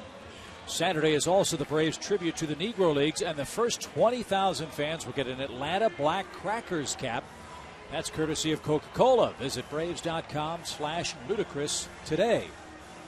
That's a good-looking hat, isn't it? It is a cool hat. It's got a cool logo on it, and I think one everybody would like to have as a tribute to the Atlanta Black Crackers. So outstanding, and it'll be a great weekend. Hope you'll make your plans to be with us. If you can't be here at the ballpark, certainly tune us in. We'll have all the games for you.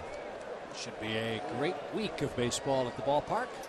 And here's Freddie Freeman to start things off against Jason Marquis.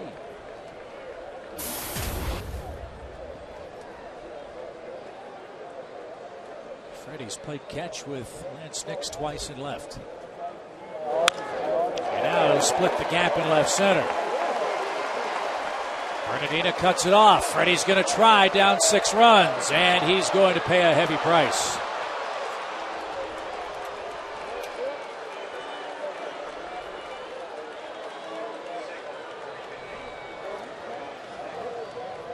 You can understand why he wanted to go for 2, because this is typically a line drive that turns into a double. But Roger Bernardina, I mean to tell you, he made a great play to not only cut the ball off, but he made a pretty accurate throw, too. Espinosa with a good diving tag. But for Bernardina going away from his throwing arm to be able to spin and turn back and throw, he made a terrific play. That's a single and an 8-4 putout. And Nate McLeod bats.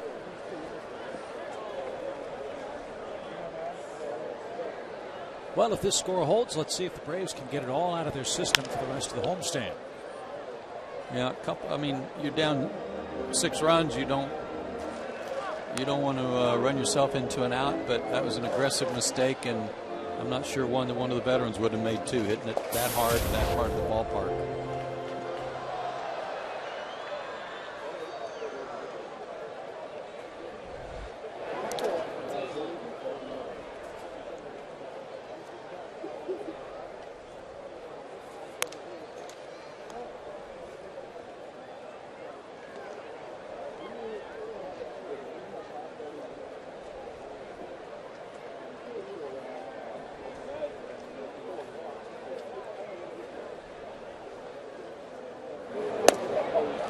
Tonight trying to chase down career win number 100.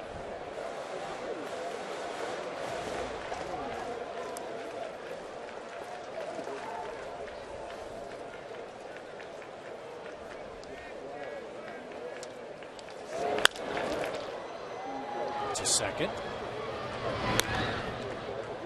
2 outs.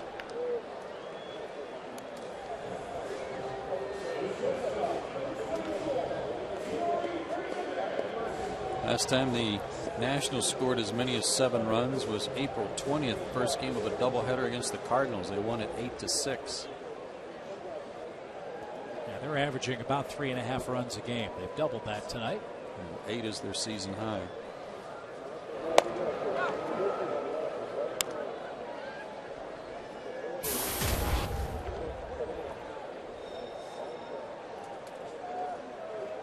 Brooks Conrad's grabbed a bat. If Hernandez could reach, Brooks will come on. And Desmond throws on the run and makes a terrific play. Everything going right for Washington in this game. They lead after 7.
by Blimpie, by Toyota, and by Joel and Associates.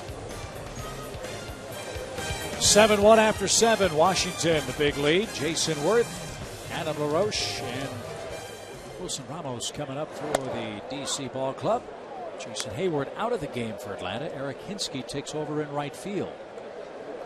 Hope that's just because Freddie wants to get Eric a couple of at-bats, or one at-bat anyway.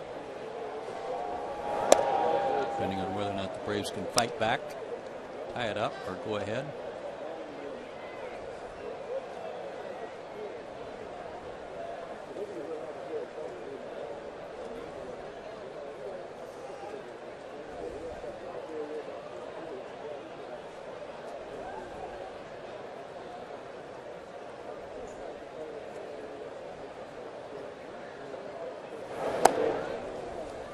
Ball 2, strike 1 to Jason Worth. All the signings this offseason for free agents, the length of the term and the dollars involved for Worth may have been the most eye-opening. As Hinsky handles his first chance. So-called experts figure the Nationals a couple of years away from contending for a division title. Why sign Worth to that big contract so soon? Well, they needed some more parts. They've had some good drafts. They've picked some good players, but they were still short in a couple of places. And while a lot of people thought they spent a lot more for Jason Worth than what other teams were going to offer Jason, that was a guy they targeted, and they certainly didn't waste any time getting him. Yeah, they got their man. Wasn't hard for Jason to say yes. They give him 140 million reasons or thereabouts. Something like that.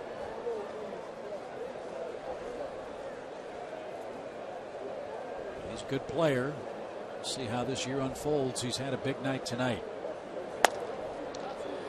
Meanwhile, Christian Martinez has been terrific. Laser 7 up, Baker. 7 down. Sorry, Chip. Laser Baker looked up some numbers on their #1 pick last year, Bryce Harper. And he's off to a good start. He's hitting 376 after 101 at bats. 376 with 7 homers and 24 RBIs. Is he That's playing not a at bad start to your first full year? He's not playing at East Cobb either, is he? No, he's not.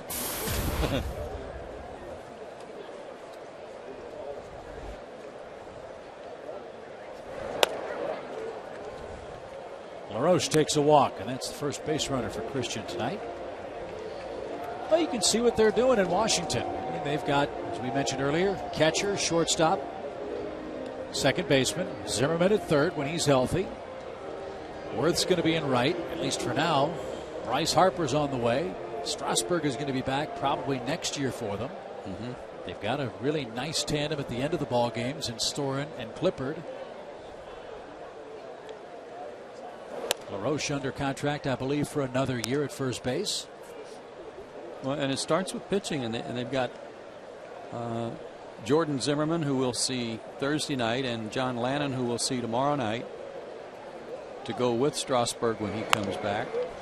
And they got some other arms that are a year or two away too. Ramos bounces to the mound. LaRoche to second, 2 out. What they're hoping for this year, and I'm sure that Jim Riggleman has got that right on his radar, is improvement. Play better, play smarter, and play the game right. And they've got good people in place, not only at as a general manager, but as a manager and their staff and their minor leagues. They hired Roy Clark away from the Braves from their scouting department. So there are good baseball people over there who are trying to get this thing going. Last year the Nationals were 69 and 93. They finished 28 games out of first. But they are knocking at the door of 500 as they lead this ball game 7-1 in the middle of the 8th inning.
We'll leave him out there and let him go after these Nationals tonight. He's done a good job. He's due up first as the Braves bat in the 8th. 7-1 is your score in the series opener. Good for him. Said he felt all right. He'll save the bullpen a couple of innings work. Well, at least one more inning of work, so that's good.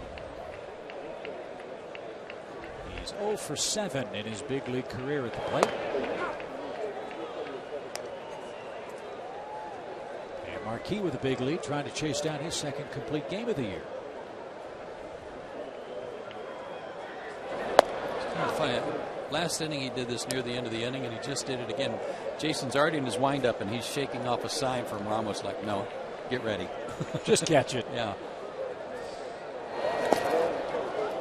Was it tipped? It was not. Christian thought it was. Jim Wolf says, have a seat, son. 1 out. There's a couple of guys in the game tonight, Martin Prado and Jason Worth, who you know are productive hitters. But check out this graphic. First pitch swinging. These are how many first pitches each of the guys have seen and how many swings have been attached to each guy. Now, for Martin, he's a leadoff hitter. You think he's going to probably see a few more pitches, maybe try to draw a walk or two here and there, but he doesn't want much. But third and fourth in the National League in terms of pitches seen, and swinging at the first pitch. So thank you, Martin, for going up there and swinging at the first pitch. If they just follow the script, it would be so much easier, wouldn't it? That's hilarious.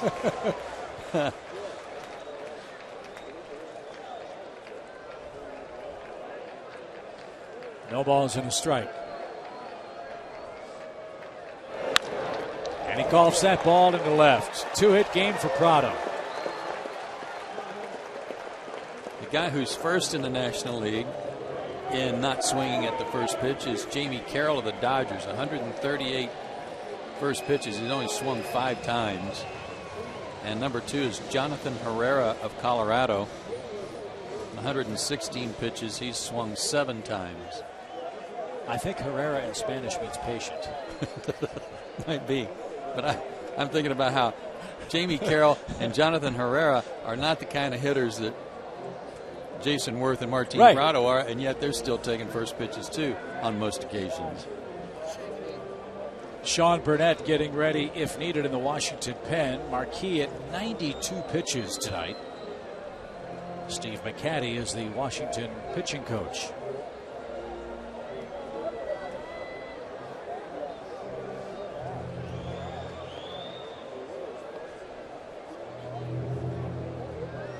I'm not sure what this meeting could be about, because unless Jason's got an ailment or something that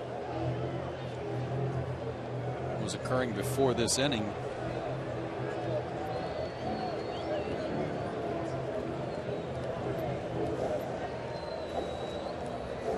Steve McCaddy, part of an Oakland rotation back in the days of Billy Ball, Billy Martin, that included Mike Norris and Rick Langford.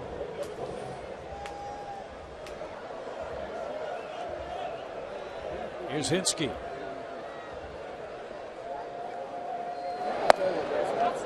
The A's are really remarkable too. They're like the Braves. They keep bringing up young pitchers year after year after year. They've got a terrific staff out west again.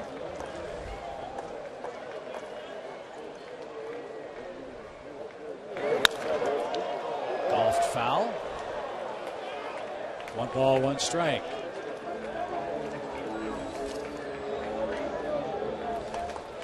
$16,143 the announced crowd tonight.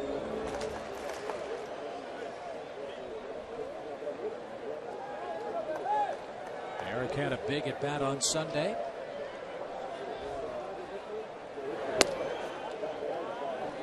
Yeah, he's having a good stretch right here. 2 for 2 in that series with a home run. 5 for his last 9.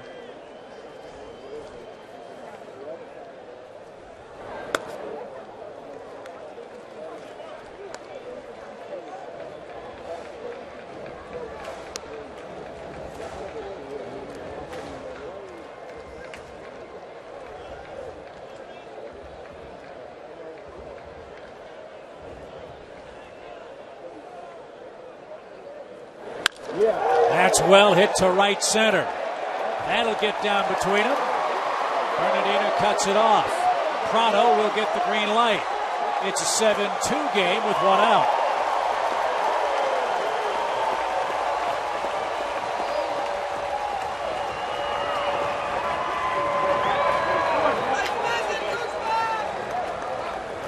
Well, Yurkinski's swinging the bat right now. He might start getting some more at bats on a starting basis.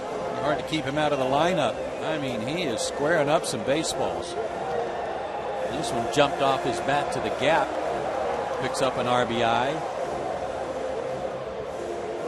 And he's going to end the night for Jason Marquis.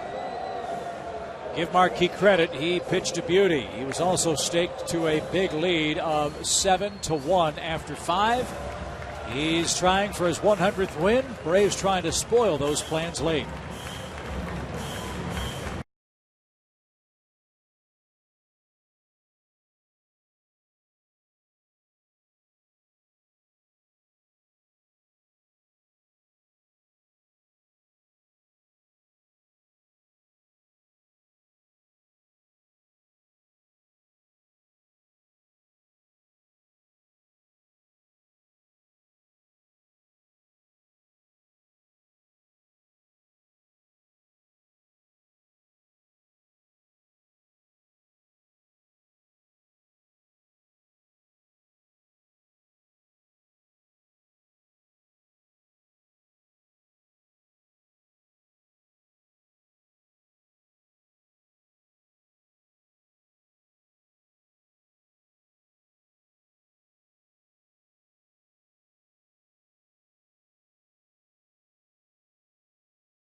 Marquis tonight.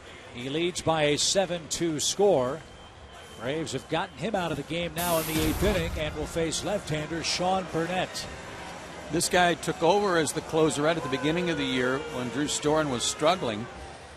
And then when Storen started getting his act together, Burnett went back to a setup role, even though Burnett on Friday night in an extra inning game down in Florida picked up a save, his 4th. Washington will turn Chipper around, force him to bat right-handed. Let's see if Atlanta can have some luck against a tough lefty. Driven down the right field line. Will it stay fair? It is just foul. Strike one. Chipper would love to reach. That would give the Delta on deck hitter Brian McCann a chance to do some damage with a runner in scoring position. How about that? 3 of the top 5 in the league wearing a Braves uniform. That's outstanding. And of course the team leading the league in that category too.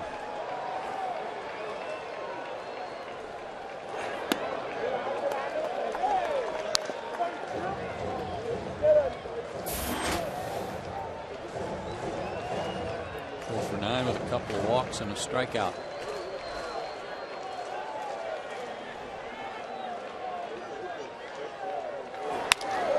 Back where it came from.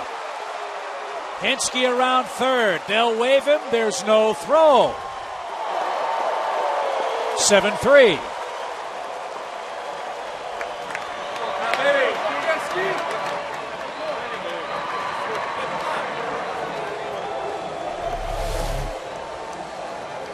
Good pitch, hitting on a really low pitch here. Chipper went down and got it.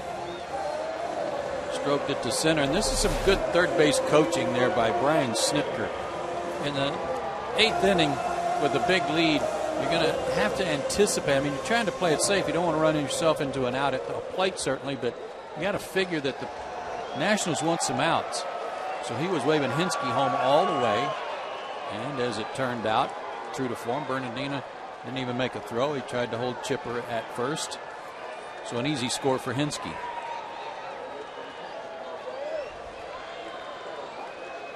Bryant's 2 out of 13 lifetime against Burnett.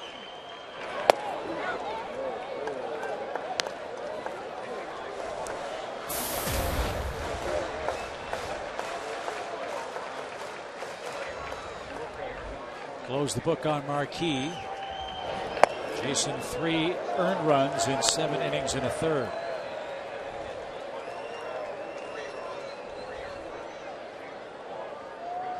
Two walks, 3 strikeouts, and 7 hits.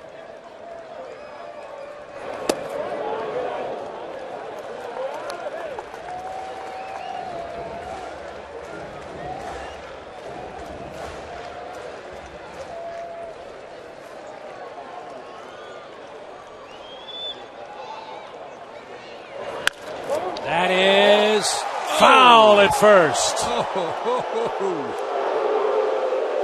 He missed an extra base hit by that much.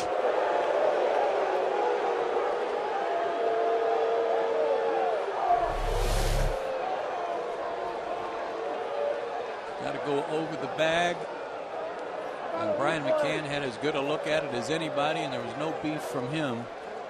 And in fact, you can see there it bounced just the foul side of the bag.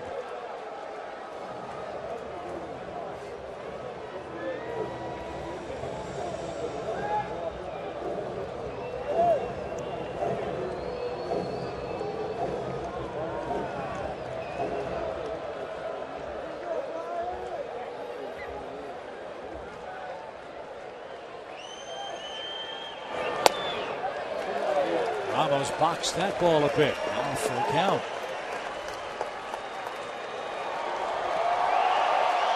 Wouldn't expect Chipper to be running here. Just to try to keep an inning alive. If McCann does strike out, you got Ugla coming up. And 2 are on with 1 out. Now here's an interesting decision for Jim Riggleman. He had Tyler Clippard up. Well, he'd be doing Ugla a favor. Exactly right. Dan Ugla's, 1 for the year against left-handed pitching. Or something that bizarre. And Jim Riggleman is going to go righty-righty against Dan Ugla, who is struggling mightily against lefties. We'll tell you what that number is when we return.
Bullpen that's been very effective lately. They chased Sean Burnett, who did not retire a hitter. Now Dan Ugla will feast his eyes on right-hander Tyler Clippard. Well, if you've never seen this guy pitch before, he is all elbows and kneecaps. A 1.29 ERA. Look at that, 27 strikeouts to 7 walks in 21 innings. And Throws that glove straight up in the air and his arms flailing at you, and he's got those glasses on. Throws hard. But Dan Uggla, for the year against left-handed pitchers, 5 for 39. That's a 128 average with 11 strikeouts, so he's doing better against the right-handers.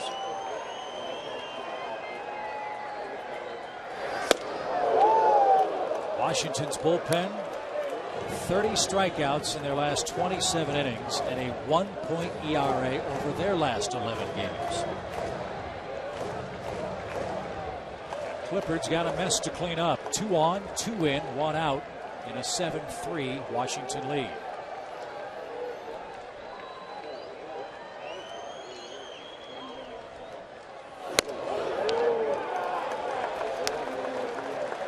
Each of the first 2 pitches at 93 from Clippard.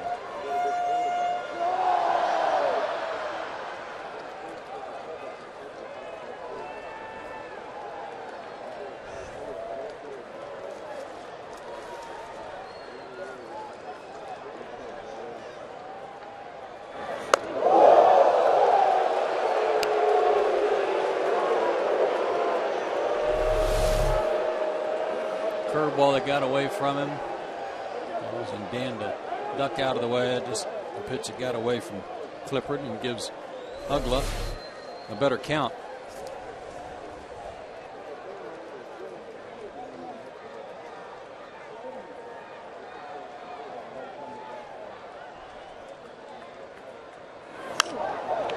Popped up. That will get out of play.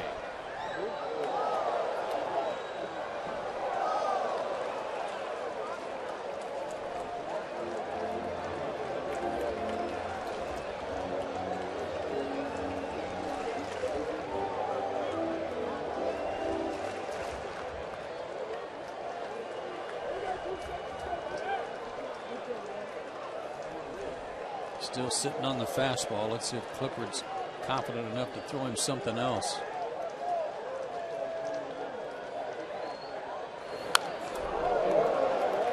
That was just a defensive hack at a high fastball. He was fortunate to get a piece of it. Dan's last at bat, he had had a runner on.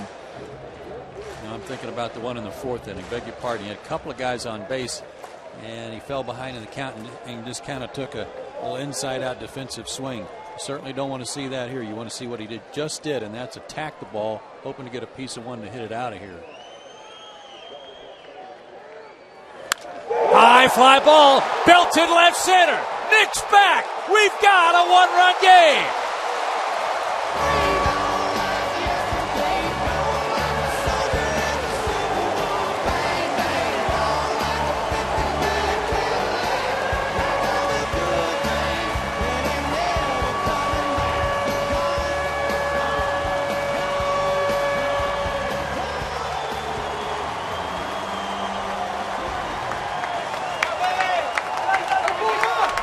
Much preferred seeing the right-hander come in, and he got on top of that high fastball. And Dan Uggla, who had so many solo shots early in the year, has got a 3-run homer in his pocket tonight. So the Braves are within a run. It's 7-6.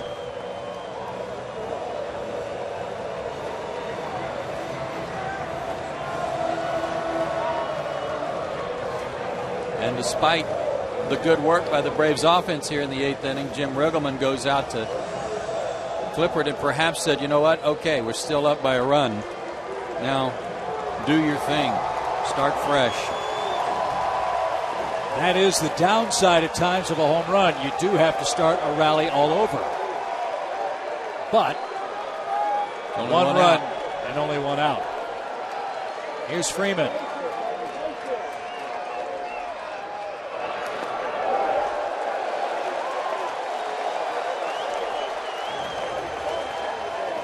Boy, the innings pitched by Christian Martinez tonight looking gigantic at this point. Todd Coffey is the big right-hander. Doug Slayton on the left is the left-hander. You're right, Chip. That won't be lost in all this. That was what he had to do. Hold him, and he did. The Braves are within a run.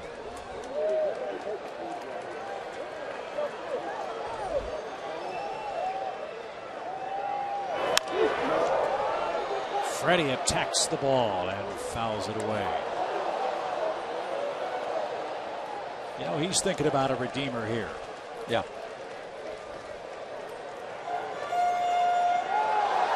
He'd take that same line drive single this time. Yeah.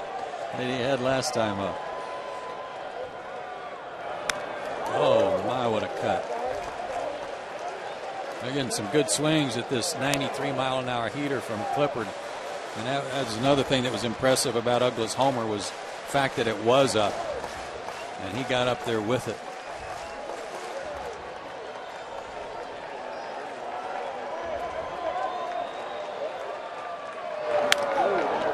Popped up behind third. Long run, Hairston, and he gets there.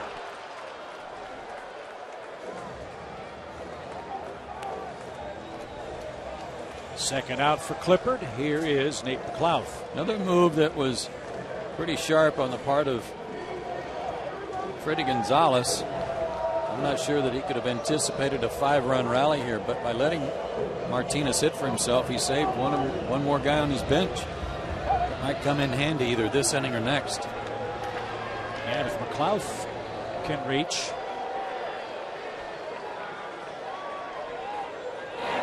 you're going to have Hernandez up, and irrespective of what he does, then you have a pinch hitter 1 and 2 coming up in the 9th inning.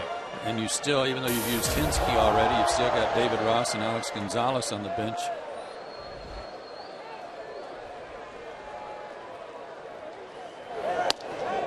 That was part of his thinking too, I'm sure. It was, I got Alex, who's a little lame, and I got David Ross, who's my backup catcher. I don't want to use everybody.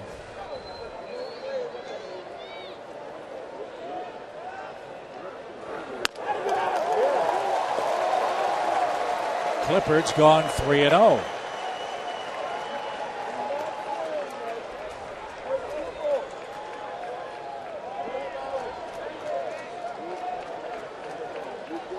Got to be taken here.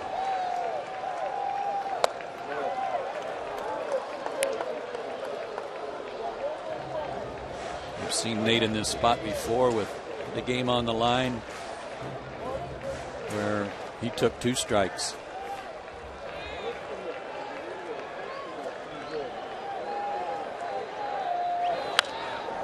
Not this time. Clippard's heating it up. That was at 94.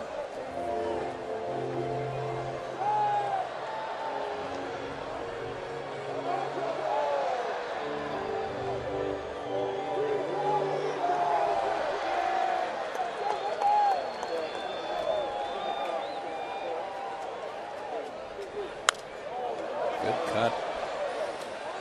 He and Freddie had some good swings. Freeman may have gotten out trying to get a pitch to guard the plate when he popped up, but he had a couple of good hacks in that at bat, and so has Nate.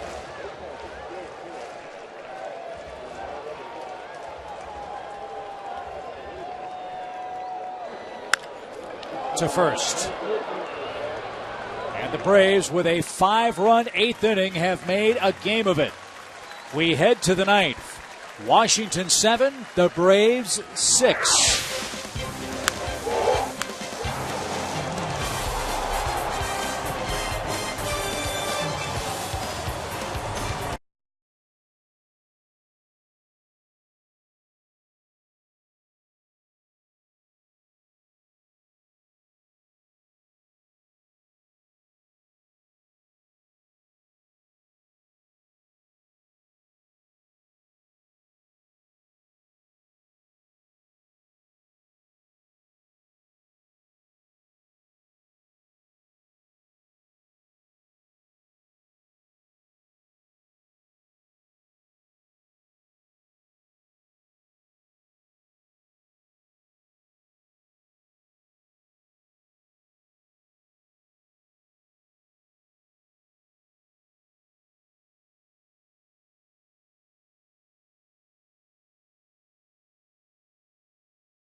Tail of the tape for Dan Douglas home run, and that's why we've got a one-run game. High fastball, a rocket to make it a one-run ball game, and that makes it our Toyota play in the game.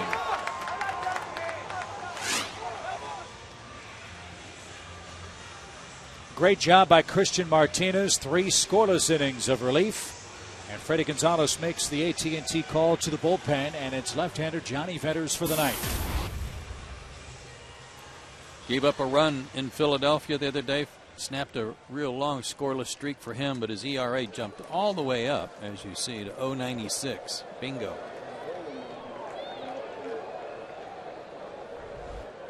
Danny Espinosa greets him first. Lower third for the Nationals. And strike one.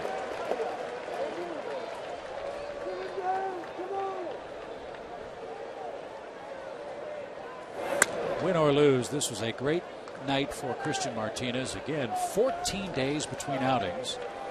And you recall, after that rough road trip, was in tears after a loss in San Diego. Sure was.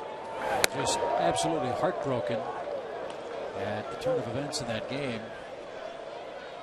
Yet his great work has given the Braves ninth inning hope tonight.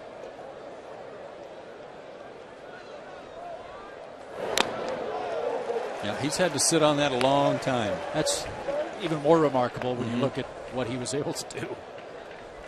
Walked LaRoche with 1 out in the 8th, but fanned 3 guys. Great night for him.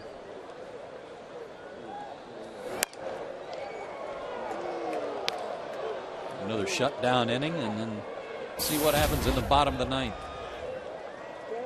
8, 9, and 1 on the lineup card due for the Braves.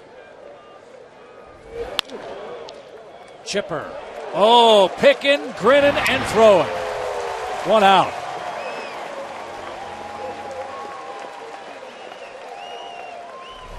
Well, had a lot of top spin, and it came up hard off the dirt. Great hands. Good throw. Well done. That was not an easy play.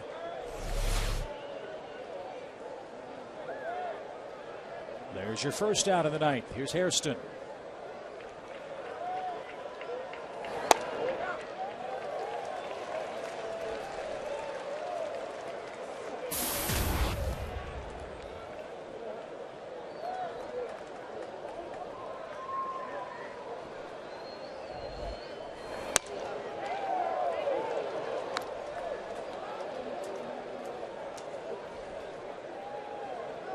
Nationals have their closer up, Drew Storen.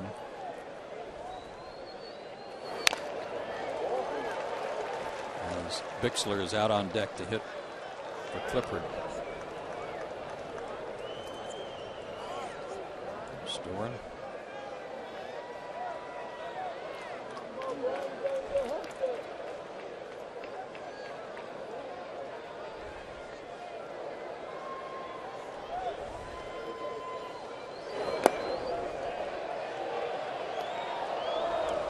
Two balls, 2 strikes.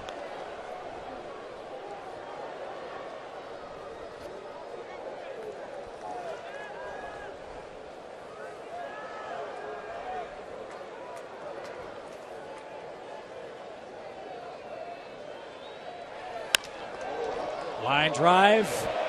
McLouth. Terrific jump.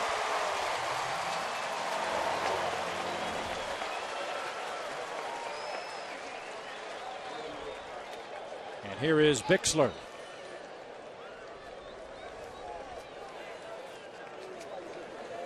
One for 12 since he was called up. 0 for 3 as a pinch hitter. He's a former Pirate.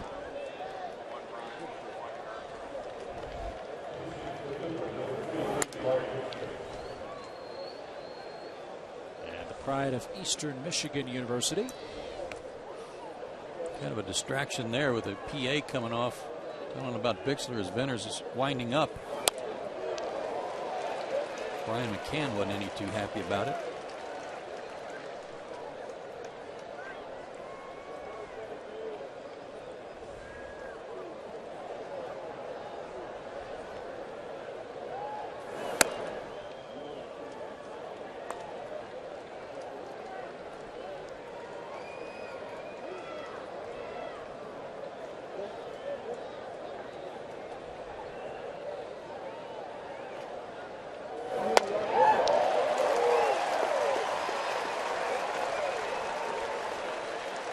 4 with sink. To say, how do you hit that? I don't know. The answer is obviously not very well for the rest of the league. Most everybody that comes to the plate asks Brian McCann the same thing.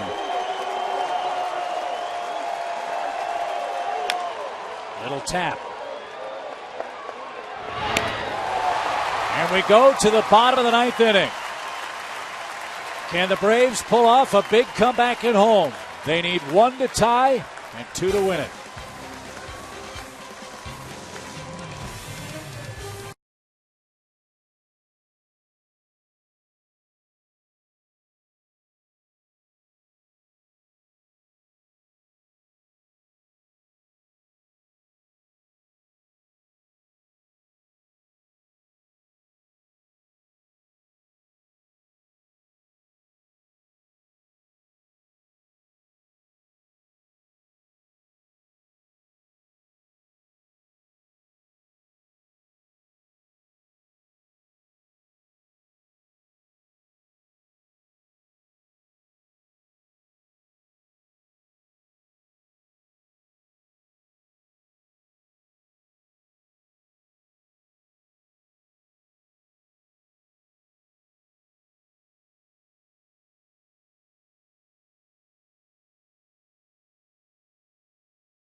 Is your score. The Braves with a 5-run 8th inning uprising have made a game of it.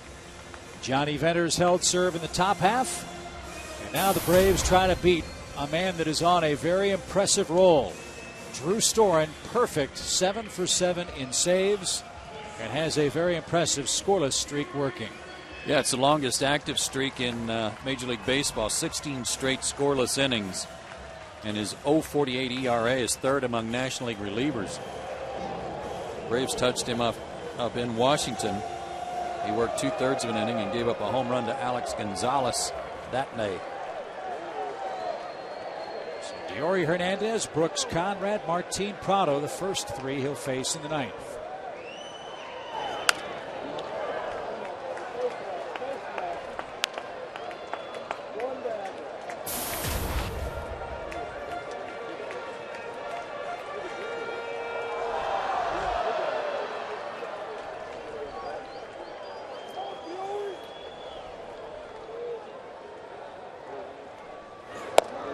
Storen and Steven Strasburg both selected in the first round of the 09 draft. Storen was the 10th overall pick that year. Out of Stanford, isn't he? He is. Last pitch at 96.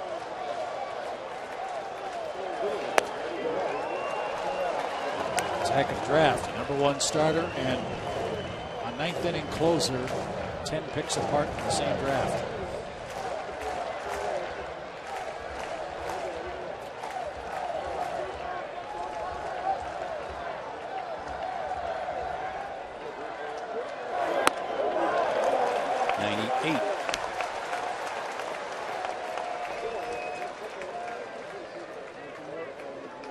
He's got a whole different look about him now than when we saw him right at the beginning of the season, first series of the year.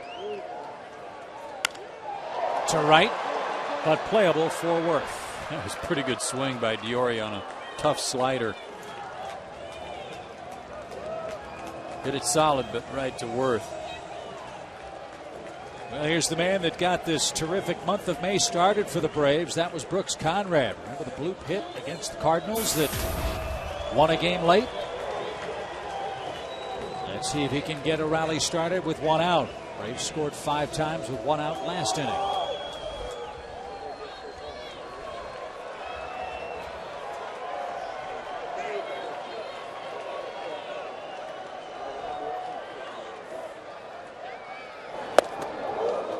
He likes the fastball.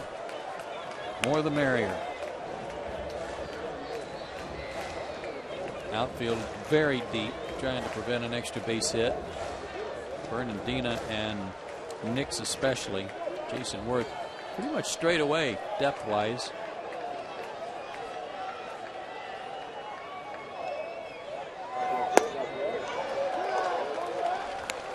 Brooks had 8 home runs last year for the Braves. His last September 29th.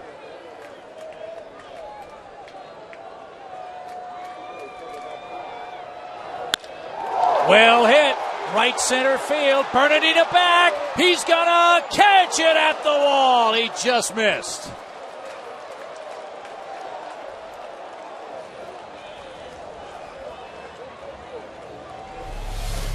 And if he hadn't been playing so deep, I don't think he could have run this down, even with his speed. But he was playing only a couple of steps from the warning track to begin with. God, that was close. And on a pitch, it was really kind of running away from Brooks, kind of the outer third of the plate. And he put a good charge in it. If he pulls it 5 feet, yeah, it's a tie game. So here's Martin. Prado has 2 hits. One of them a 4th inning homer. And the Braves are 11-1 when he has 2 or more hits.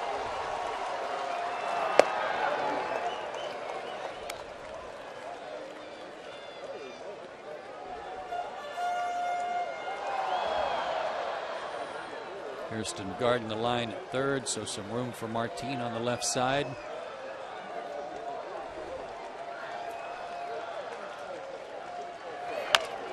Chopped back to the mound. And the Washington Nationals hang on and beat the Braves in Game 1 by a final score of 7-6. Storing a perfect 8 for 8 in saves. Jason Marquis picks up his 100th career victory. And he is our Home Depot player of the game. Pitched into the 8th inning. Gave up the 3 runs, as you see there. A couple of walks, 3 strikeouts. But he was beneficiary of some early runs, and after that he really kind of settled in and pitched pretty strong up into the 8th inning and gets his 100th career win for the Home Depot Player of the Game award. Nationals continue to be tough on the Braves. They win by a final of 7-6. Coming up next, it's Braves Live. We invite you to stick around for post-game interviews, Freddie Gonzalez post-game sound, and all of tonight's highlights. For my partner Joe Simpson and our entire crew, Chip Carey inviting you to stay tuned for Braves Live. It's coming up next.